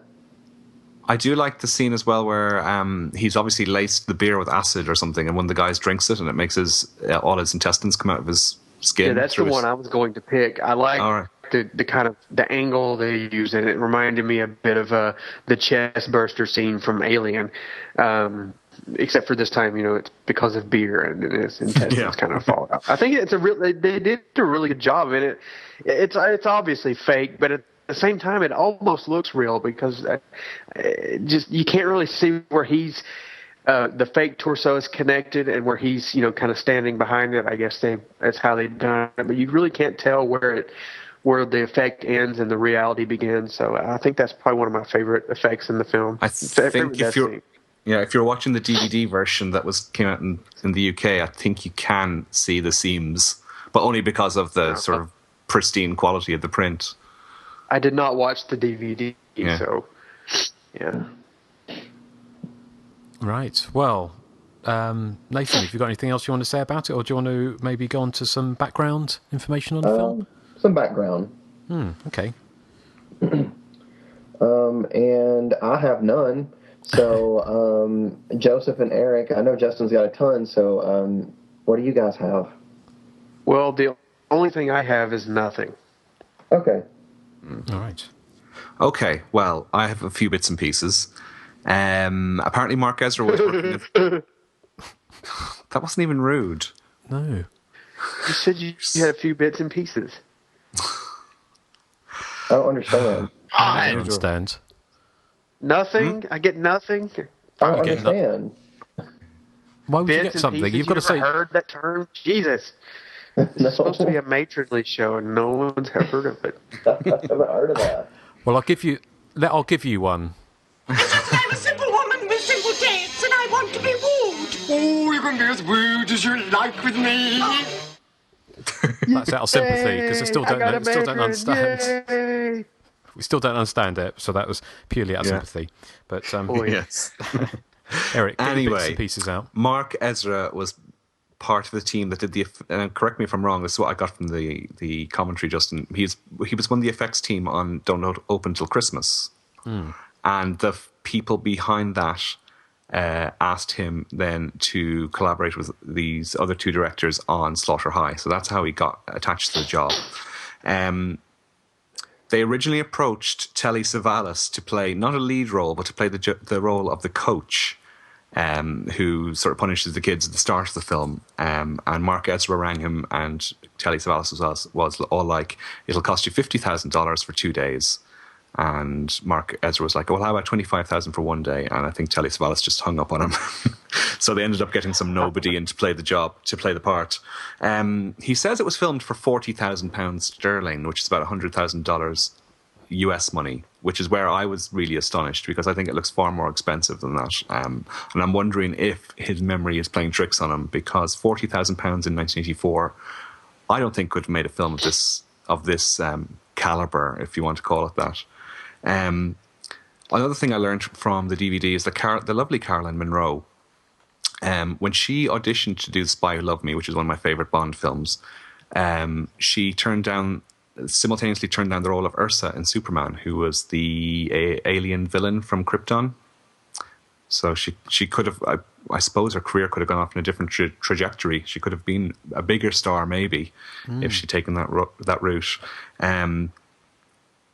Let me see what else. In 1987, it got a BBFC 18 certificate in the UK and Ireland. It was cut by 32 seconds, and I can sort of predict where it was cut. I'd say things like the axe in the head, the stomach exploding, acid bath was probably trimmed down. But the version we've been talking about from Arrow now is completely uncut. But it did open in the US in cinemas. I have listings here of New York cinemas in April of 1987, where it was playing in the same cinema as things like Silent Night, Deadly Night Part 2, The Secret of My Success, Police Academy 4, a favourite of Joseph's, I know, Blind Date, which I think was the Bruce Willis movie. Lethal Weapon was out around that time. Yeah. I saw it when it came out, but I have no recollection. It doesn't have, what's her name, Kim Basinger in it as well. What, Blind Date? Yeah. I think so. Yeah. So it obviously did play cinemas in the States. I'm pretty sure it didn't over here. I mean, I would have been old enough to have seen it in the cinema in 1987, 88, but I don't remember it ever bothering my local cinema at the time. On the commentary track, Mark Ezra complains about the director of photography. He says the stuff wasn't up to scratch, but he says that if you notice the tagged on ending that we're talking about in the hospital, he says they had a different director of photography for that, and that he feels that the quality of the pictures is much better for that final sequence. He was brought on, the film was thrown together in 3 weeks before they had to shoot, so it probably explains why it doesn't exactly have an Oscar-worthy script, but I think it'll do quite well for only 3 weeks preparation. And he does describe the dialogue as ropey in places, which is true. He says he says that he had never been to the States, so he was just trying to guess what American, quote, teenagers would speak like. So this is probably what you and Never this is seen probably a movie before? I know. This is probably what Joseph and Nathan sounded like back in the day. So, Justin, I'll have to hand over to you now. I know that the film was originally, obviously, course, was originally called April Fool's Day. Then halfway through production, Paramount announced they were producing an April Fool's Day, and they bought the rights to the film off of whoever was producing Slaughter High. So they made a bit of money that way, I suppose. And they eventually released it as Slaughter High, obviously. But it's obviously released somewhere as April Fool's Day, because the print on the Arrow DVD doesn't have the Slaughter High title on it. It comes up as a giant 1 and then April Fool's Day beside it. That's the copy I watched. Yeah. So Justin, you might be able to fill us in. Where was it released as April Fool's Day? Why is the title card on the DVD? Well, I shall try and fill you all in. I think April Fool's Day was released. Good luck, honey. Yes, good luck with that. I think it was released in Japan as April Fool's Day, apparently. And that was it was shown in Cannes as April Fool's Day. So when it was actually shown for buyers. So the original print still had that title, I think. It was also released as Jolly Killer in Italy, which is a kind of funny title. But I like that title. Jolly Killer. I know, it sounds jolly hockey sticks. So, I say, it's a Jolly Killer. Yes, exactly. That's my Justin impression. Yeah, it's uncanny. Yeah. Uncanny. Right. What? I would have said something like, it's released as vegan Slaughter High over in Melbourne. Nope. That was my wonderful British accent. I can hear birds in the background. Is there some birds? Yeah. Someone got birds? Yeah, I'm out back. I'm putting the trash out. It sounds you couldn't do that until after the podcast? Yeah, in Serial Mom. It was starting to kind of smell, and I had to get rid of it. Yeah. Remember in Serial Mom when she's going, the birds, listen to the birds, and she goes, tweet, tweet. It's a bit like that. Anyway, the film was recorded on mute so you can hear me rumbling with it, so there. Okay. It was filmed, obviously, in England, in Surrey and London. The outsides were Holloway Sanatorium, which is near Virginia Water in Surrey, which was opened in 1885 as a hospital for the insane of the middle class. So basically, it was a posh place to put mad people or middle class people. And it was quite interesting. I was reading up about it, and it was kind of done. It was done as a kind of done as a country house. So our ideas of mad houses it's quite different. It was done. It wasn't done quite like that, but it's still kind of quite a creepy place. And in 1981, it became like derelict and vandalised. In other words, it's kind of the perfect location for a slasher movie. Now it's a gated residential community, so it'd be interesting to know if anyone there knows the film was at least the outsides of the film there. It was also, and I'm surprised Erik didn't bring this up, it was also utilised as a location for quite a lot of music videos for the in the 1980s. Ozzy Osbourne, Adamant, The Cure, Bonnie Tyler, and Alphaville. Yes, as well the as Adamant one is Goody Two Shoes and actually had Caroline Munro in it. Exactly, yes. So, yeah. Now, the interior was shot at Marylebone Grammar School, which is not far from Sherlock Holmes' fictional house on Baker Street in London. What else have we got? Obviously, Caroline Munro was also originally, her first role, I think, was in the abominable Dr. Phibes, as Dr. Phibes' wife, although she doesn't have much of a role because I think she's kind of dead throughout all of the films. Obviously, she went on to do Maniac, probably her most infamous film, and also the last horror film in 1982. And of course her fantastic show-stopping number in Don't Open Till Christmas. So even after doing that, she still went on to do Slaughter High, bless her. But she was going out with one of the directors, George Dugdale. Yeah, she was, and they're married now. Yes, no, exactly. Yeah, exactly. And Mark Ezra, because I remember asking him on the commentary that he was lined up to do another film with her called Death Call in New York, which never happened. But it was some bizarre thing. He did talk about it a bit on the commentary about it being some movie about a twin who had another part of a twin's head growing out the back of their head, like Janus or Janus or whatever. Is Janus, Anus or whatever. With that kind of two-headed person with two faces. Sounds like the Manitou or something. Yes, but that never happened. But that would have been quite interesting. Simon Scudamore, obviously, tragically died. I mean, he's still got quite a following. I mean, he's got his own. Well, he hasn't, but there's a Facebook site set up in his name. And even though he did one film, he still has that resonance with certain people. He worked with deprived children over the weekends, and that he said that took precedence over his filming the role. But he's also a heroin addict, which Mark Ezra said he kind of knew about. But he said that Simon was always very, very, very good on set, and he never seemed to let that affect him. But he died fairly quickly after filming of an overdose. Just looking at some of the other characters, they called it a suicide. Was it an overdose? It was an overdose, yeah. Opiate. So I guess it's an accidental suicide. Okay. Opiates, sorry, poisoning. Yeah. Some of the other characters, the only ones of note who did anything, there was Gary Martin, who played Joe. He was in Living Doll in 1990, which is kind of a little scene, kind of British horror movie. Billy Hartman, as you mentioned, Erik, was Frank, best known as Terry Woods in Emmerdale. There's who else we've got? The guy who played Carl Putney, John Segal. He was in some of Norman J. Warren's films. He was in Seminoid, and a handful of TV credits. Kelly Baker played Nancy. She was in Don't Open Till Christmas, as Nathan said, and she was the experienced girl with long blonde hair. The one who was she was behind. I think she was the one that was in the sex.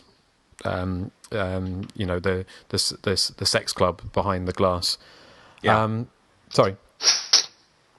No, I was just saying. Yeah, she is the one behind this glass in the sex club. Excellent. I know. Most interesting is probably Josephine Scandi, who I interviewed for the booklet for the Arrow DVD, which again is well worth picking up. I mean, she's got all sorts of stories about the shoot, and it's. She said things like she got the chills when she first entered the Marylebone location. She also said in slightly Ring-esque style that her face wouldn't show up on the Polaroid makeup tests, which is kind of quite strange.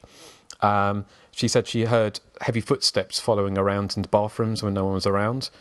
And the crew admitted that that part of the building was haunted by a young boy who died in a freak accident in that part of the school.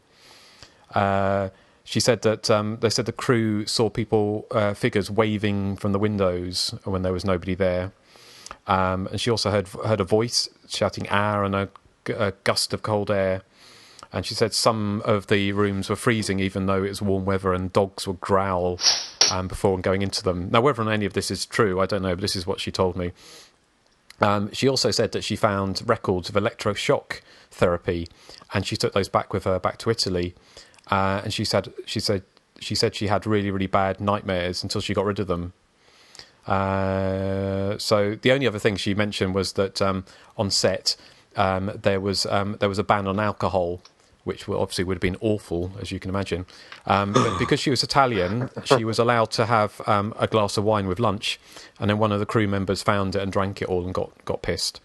And she also says, and again, this seems highly unlikely, but she said that with the scene where her body gets burnt by the acid, that they actually got a coroner in to view the scene to verify that it was scientifically viable.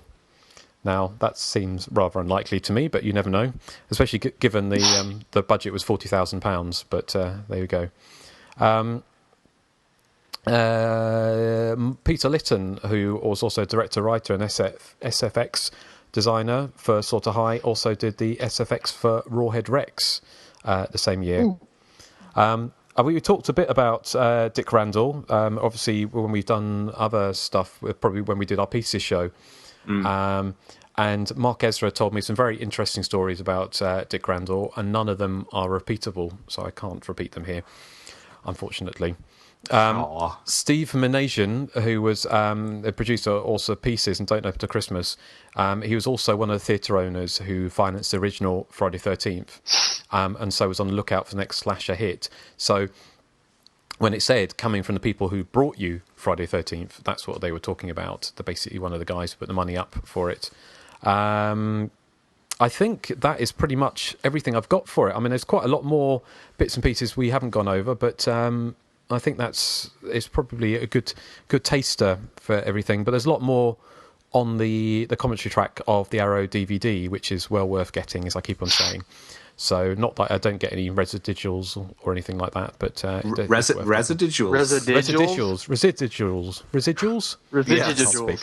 Yes, somebody's on the wine. Stuck in my mouth. No, I'm on the water actually. Yeah. Wine last night. Yeah, no, it's true. Spiked with vodka. Yeah. Hardly. Yeah. Okay, well, that's my background for the movie. So, Nathan, have you got anything you want to say to? I want to know why they say that April Fool's Day ends at noon. That's a common thing over here in Ireland, anyway. Okay. It seems the same in the UK. Is it, Justin? It is in the UK as well. Basically, if you do an April Fool after midday, then you're the fool. Yeah, there's a rhyme that says April Fool's is dead and gone, and you're the fool for carrying it on. If you do an April Fool after midday. Oh, well, then that makes the movie very British. It does. Yeah, I had no clue about that. I think he mentions that on the commentary as well, doesn't he? Yes, I think so. Yeah. Yeah, so... I just have to tell you that everybody plays the fool sometime. There's no exception to the rule. Yes. It may be factual, it may be cruel. I ain't lying. You missed Listen Baby. I noticed you left that out. Huh? Oh, listen, baby. Yeah, sorry. There you go. That would be the main ingredient. If you don't know who they are, that would be the main ingredient. Mm. All right. Well, thank you, Joseph, for that brief musical interlude. Thank you for that. Yes. Well, anything else we want to say about Slaughter High before we move on? I think so, for mine. I just want to say I'm actually kind of glad that I've kind of warmed to it because I've always disliked it.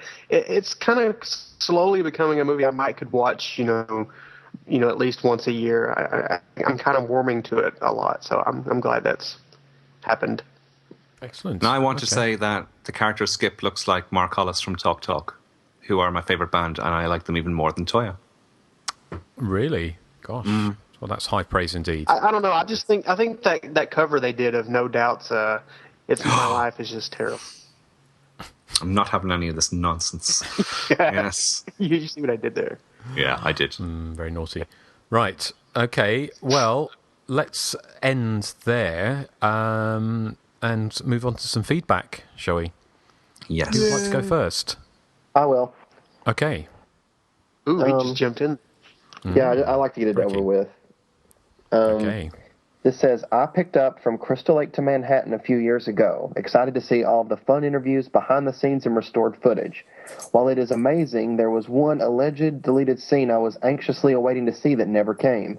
I read on some website, somewhere 1,000 years ago, in internet time, that Juliet Cummins' death scene in Friday the 13th, Part 5, A New Beginning, was severely cut, substantiated in her interview in the book Assault of the Killer Bees, allegedly. It ended up on a Laserdisc for a Region 1 I don't remember. So he's saying it might have ended up on a Region 1 Laserdisc. Okay, he goes, so I got to looking around the interwebs and managed to find a handful of stills of the scene. Have any of you found any information on the subject? Love the show. The My Bloody Valentine episode is a favorite. David in Oklahoma, who is missing San Diego. So, have y'all heard anything about her death scene being longer? Well, yeah, I heard it's gorier. I actually bought the Crystal Lake to Manhattan. Is that what the book is called? Crystal Lake Memories. Crystal Lake Memories, the ebook version that came out this year. It's a slightly expanded version of the hardback, and it has, because it's an ebook, it has video clips and it has much more more extensive photographs in it as well. So I haven't got to that part of the book yet, but it's definitely worth investing. I've mentioned this before, but the only uncut, supposedly death scene that I've seen from Friday the 13th, Part 5, I got it from All Horror way back in the 90s. It was the scene where Eddie gets put it against the tree with a strap and it goes into his eyes. I think it was a Dutch copy I watched where you actually see the belt strap digging into his eyes for like 3 or 4 seconds longer. But I don't know why they would have that in a Dutch copy, but not the other death scenes. But I mean, I guess to assume that they are out there, since that one made it in there. I really wish I still had that so I could put that online. And we all know about Tiffany Helm's death scene. Yeah. Yeah. Oh yes, we all know about that. Interesting. I mean, completely different film, but on my Facebook group, the Hysteria Lives, a reader called Christopher Kane posted some pictures from Starburst, which is a magazine that's still published in the UK, but they did loads of the strawberry one. Yeah, yes, it's not that type of Starburst, but they did used to cover horror movies back in the day, and there was an issue that had loads of stuff. Halloween 2, X-Ray. There were loads of different horror movies from that time, so I bought it off eBay, and I got a copy, and I was reading it this weekend. And so I had loads of stuff. I mean, it's interesting that they hated all the way through. I mean, they hated Halloween 2, they hated X-Ray. They said that The Shining was a disaster. So it's interesting actually reading way back then that actually a lot of genre critics, obviously, as we know, actually really hated the genre. And at the time, The Shining was regarded as a bit of a misfire. And a bit of a disaster by quite a few people. Not necessarily classic, it's regarded as now. But talking of missing scenes, there was a doozy in there which I'd never heard of, and it was for Dario Argento's Suspiria. And it says that in the European cut, there was a scene, if you've watched Suspiria, you know the creepy-ass kind of butler guy, the one with the funny teeth? Yeah. Yeah. It says there's a scene where, right at the end, when Susie Kendall's running out of the school, that a sheet of glass drops from above and cuts the butler's chasing her, cuts him in half, and his heart, lungs, and entrails fall to the floor. And I'd never heard of that before. But apparently that's what it was saying, that they're talking about that scene. Now, whether I've never seen or heard about that anywhere else. So whether or not it was shot, it's never turned up in any version I've ever seen. So, but that would be an interesting scene if it ever happened. But as we know, it's not always, that's not always the case. When people say there's scenes that were shot and they weren't necessarily shot. Mm-hmm. But it's the first time I've ever heard about that. But that's why there's always those things out there, and that's why it'd be fantastic if Warner Brothers actually did the right thing with the Friday the 13th films. But from what I hear, Warner Brothers aren't the best studio necessarily for those films to end up at if it comes to doing anything out of the ordinary, because I don't think Warner Brothers are particularly known for their extras, are they, on their films? No.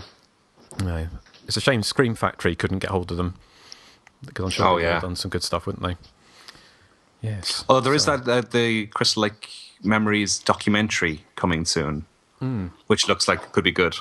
It'd be great if they got some of the uncut stuff in there, wouldn't they? It's just a shame with people like Danny Steinman, it obviously passed away not that long ago. So, he'll never get a chance to see that film, in the way that it was meant to be, basically, which is a shame. Well, I'm sure he has seen it, but we won't. Yeah. No. Cool. Okay. Right. Well, thank you to the guy. Who was it who missing San Diego? David in Oklahoma. Okay, thank you, David. Okay, right. Who'd like to go next? I'll go. Okay. This is from Soren in Denmark. He says, "Hello, Justin, Erik, Joseph, and Nathan. I was revisiting one of your earliest episodes a few days ago where you discussed your favourite soundtracks or scores to 80s slasher films. I couldn't help but notice that no one mentioned Fade to Black from Prom Night, which I've always really liked. It's such a dark, sad and kind of cheesy song compared to the upbeat disco tracks that dominate the film, and it really fits the closing scene where Jamie Lee discovers the identity of the killer." So Justin, do you want to play that clip just to remind us what Fade to Black sounds like from Prom Night? Here it is.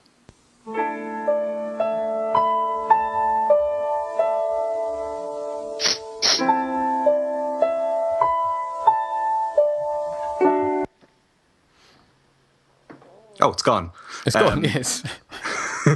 That was, of course, that's the Fade to Black from Prom Night. It's not one, I never owned the Prom Night soundtrack, so it wasn't, I didn't even know that track was called Fade to Black. Anyone else have any thoughts on Fade to Black?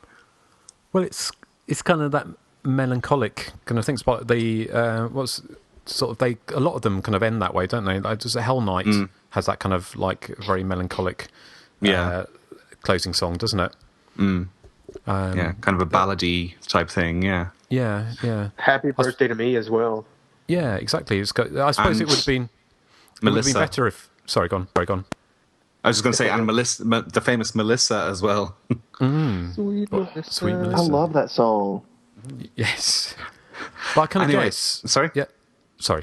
Sorry, just continuing on with Soren's email. He says, on that topic, I was wondering if any of you guys actually listen to film scores.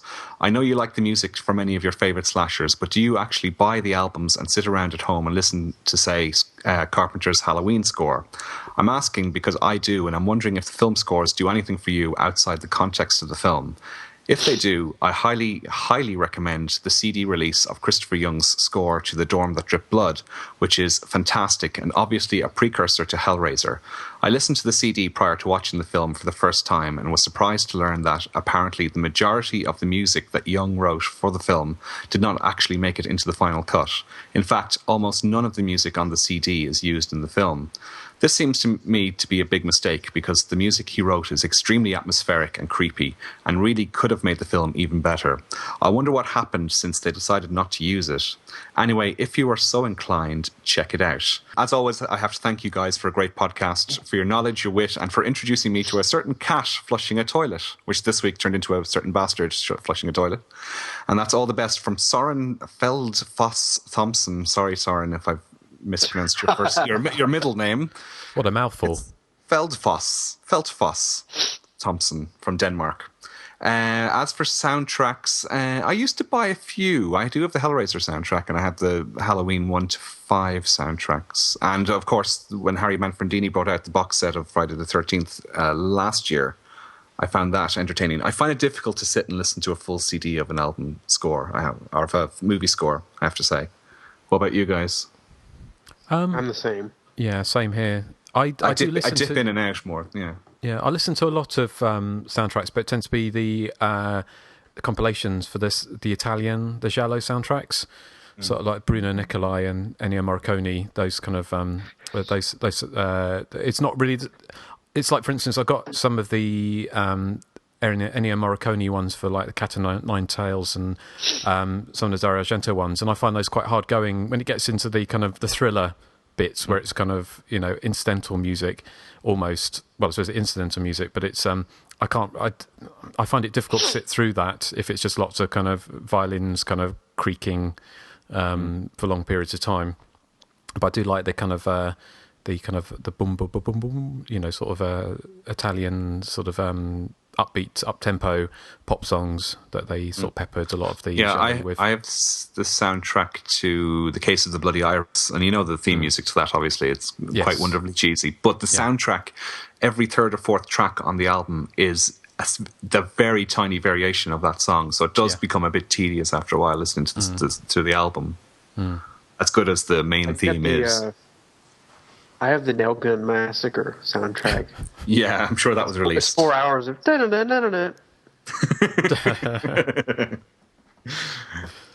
So what about Nathan? Are you a soundtrack man? I don't really listen to soundtracks, I guess. I do, like, when fall is here, I'll sometimes put on the Halloween soundtrack in my car when I'm driving. It's funny how listening to that music can make your drive more frightening. Yes. Just a nice drive through the park seems more frightening listening to the Halloween theme. You don't kind of drive up behind high school girls and then slam on the brakes while listening to it. But I do have a funny story. My dad once was changing a tire, I think, on my car, if I remember right. It's been a long time ago, and I put in one of the tracks from Halloween Part 2. I think it was Laurie's theme, and it was playing in the car while he was changing the tire, and he said, "Turn that off." He's like, "I feel like the car's about to fall on me or something." Excellent. And it did. And it did, yes. Yeah, well, these things happen. Well, thank you, Soren. Have we got any? Yes, thank you.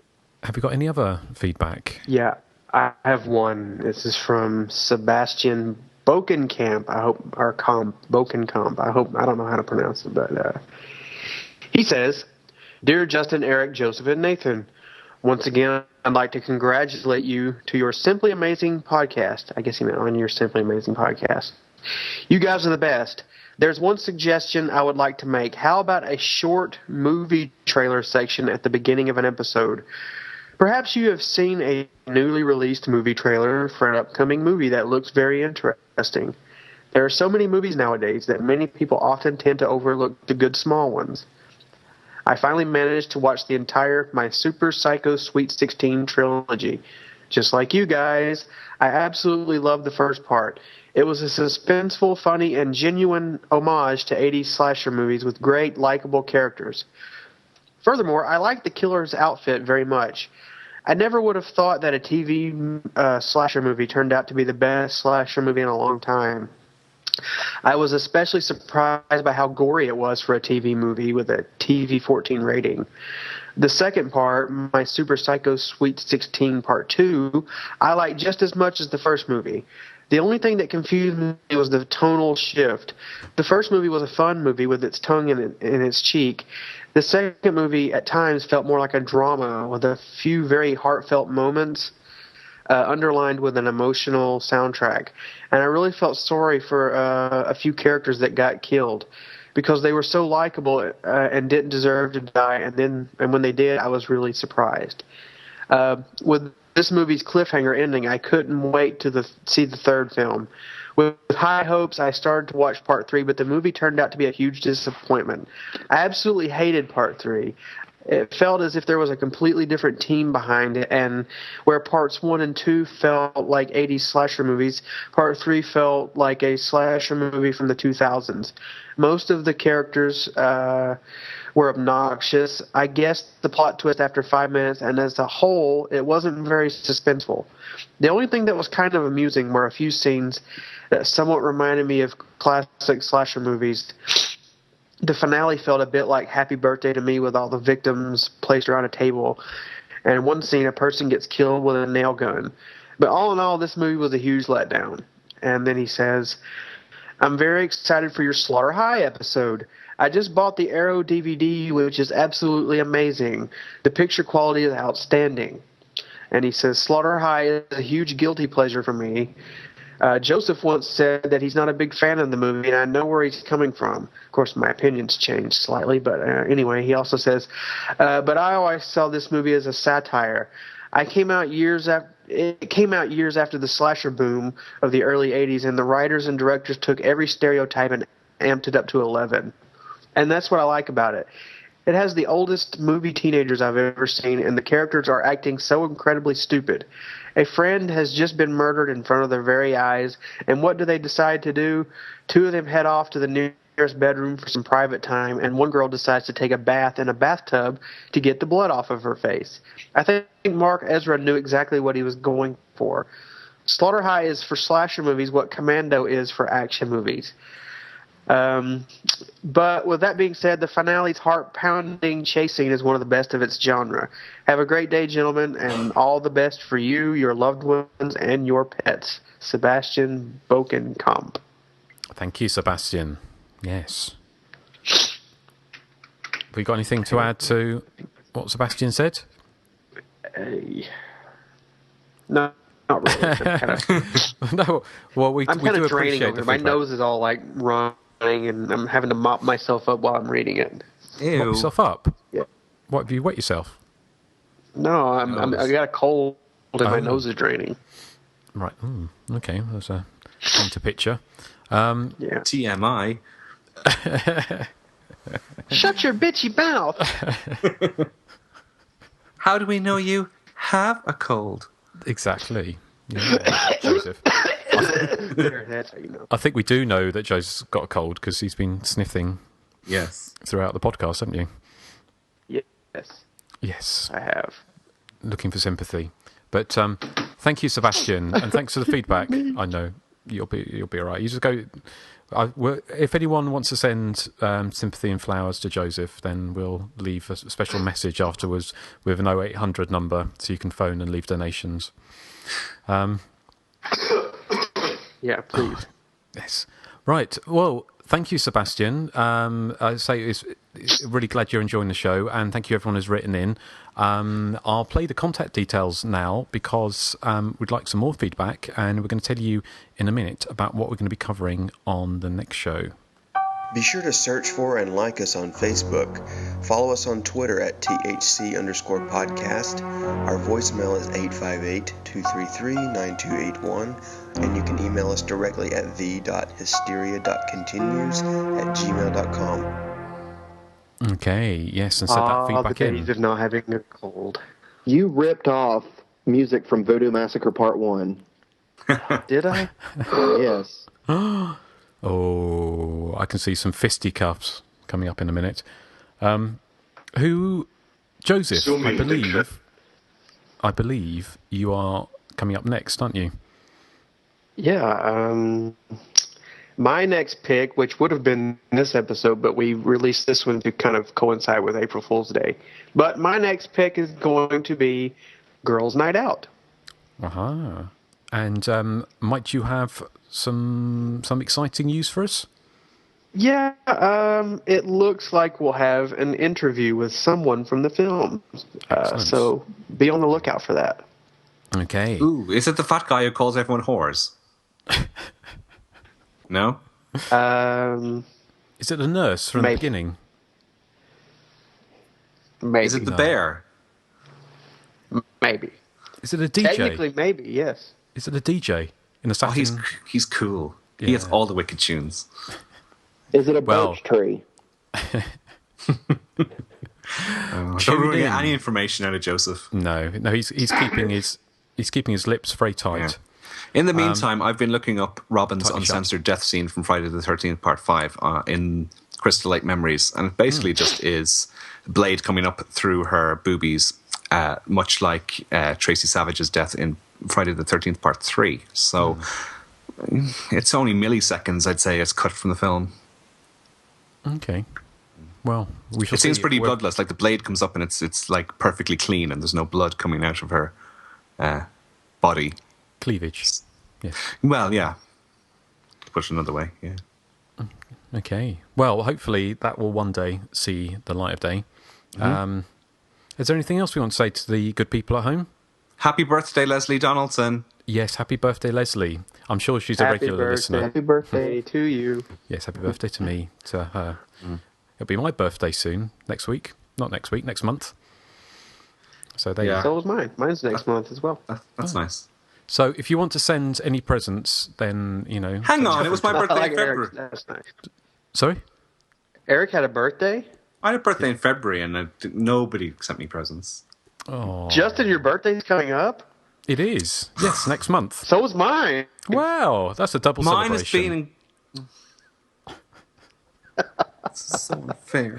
Oh.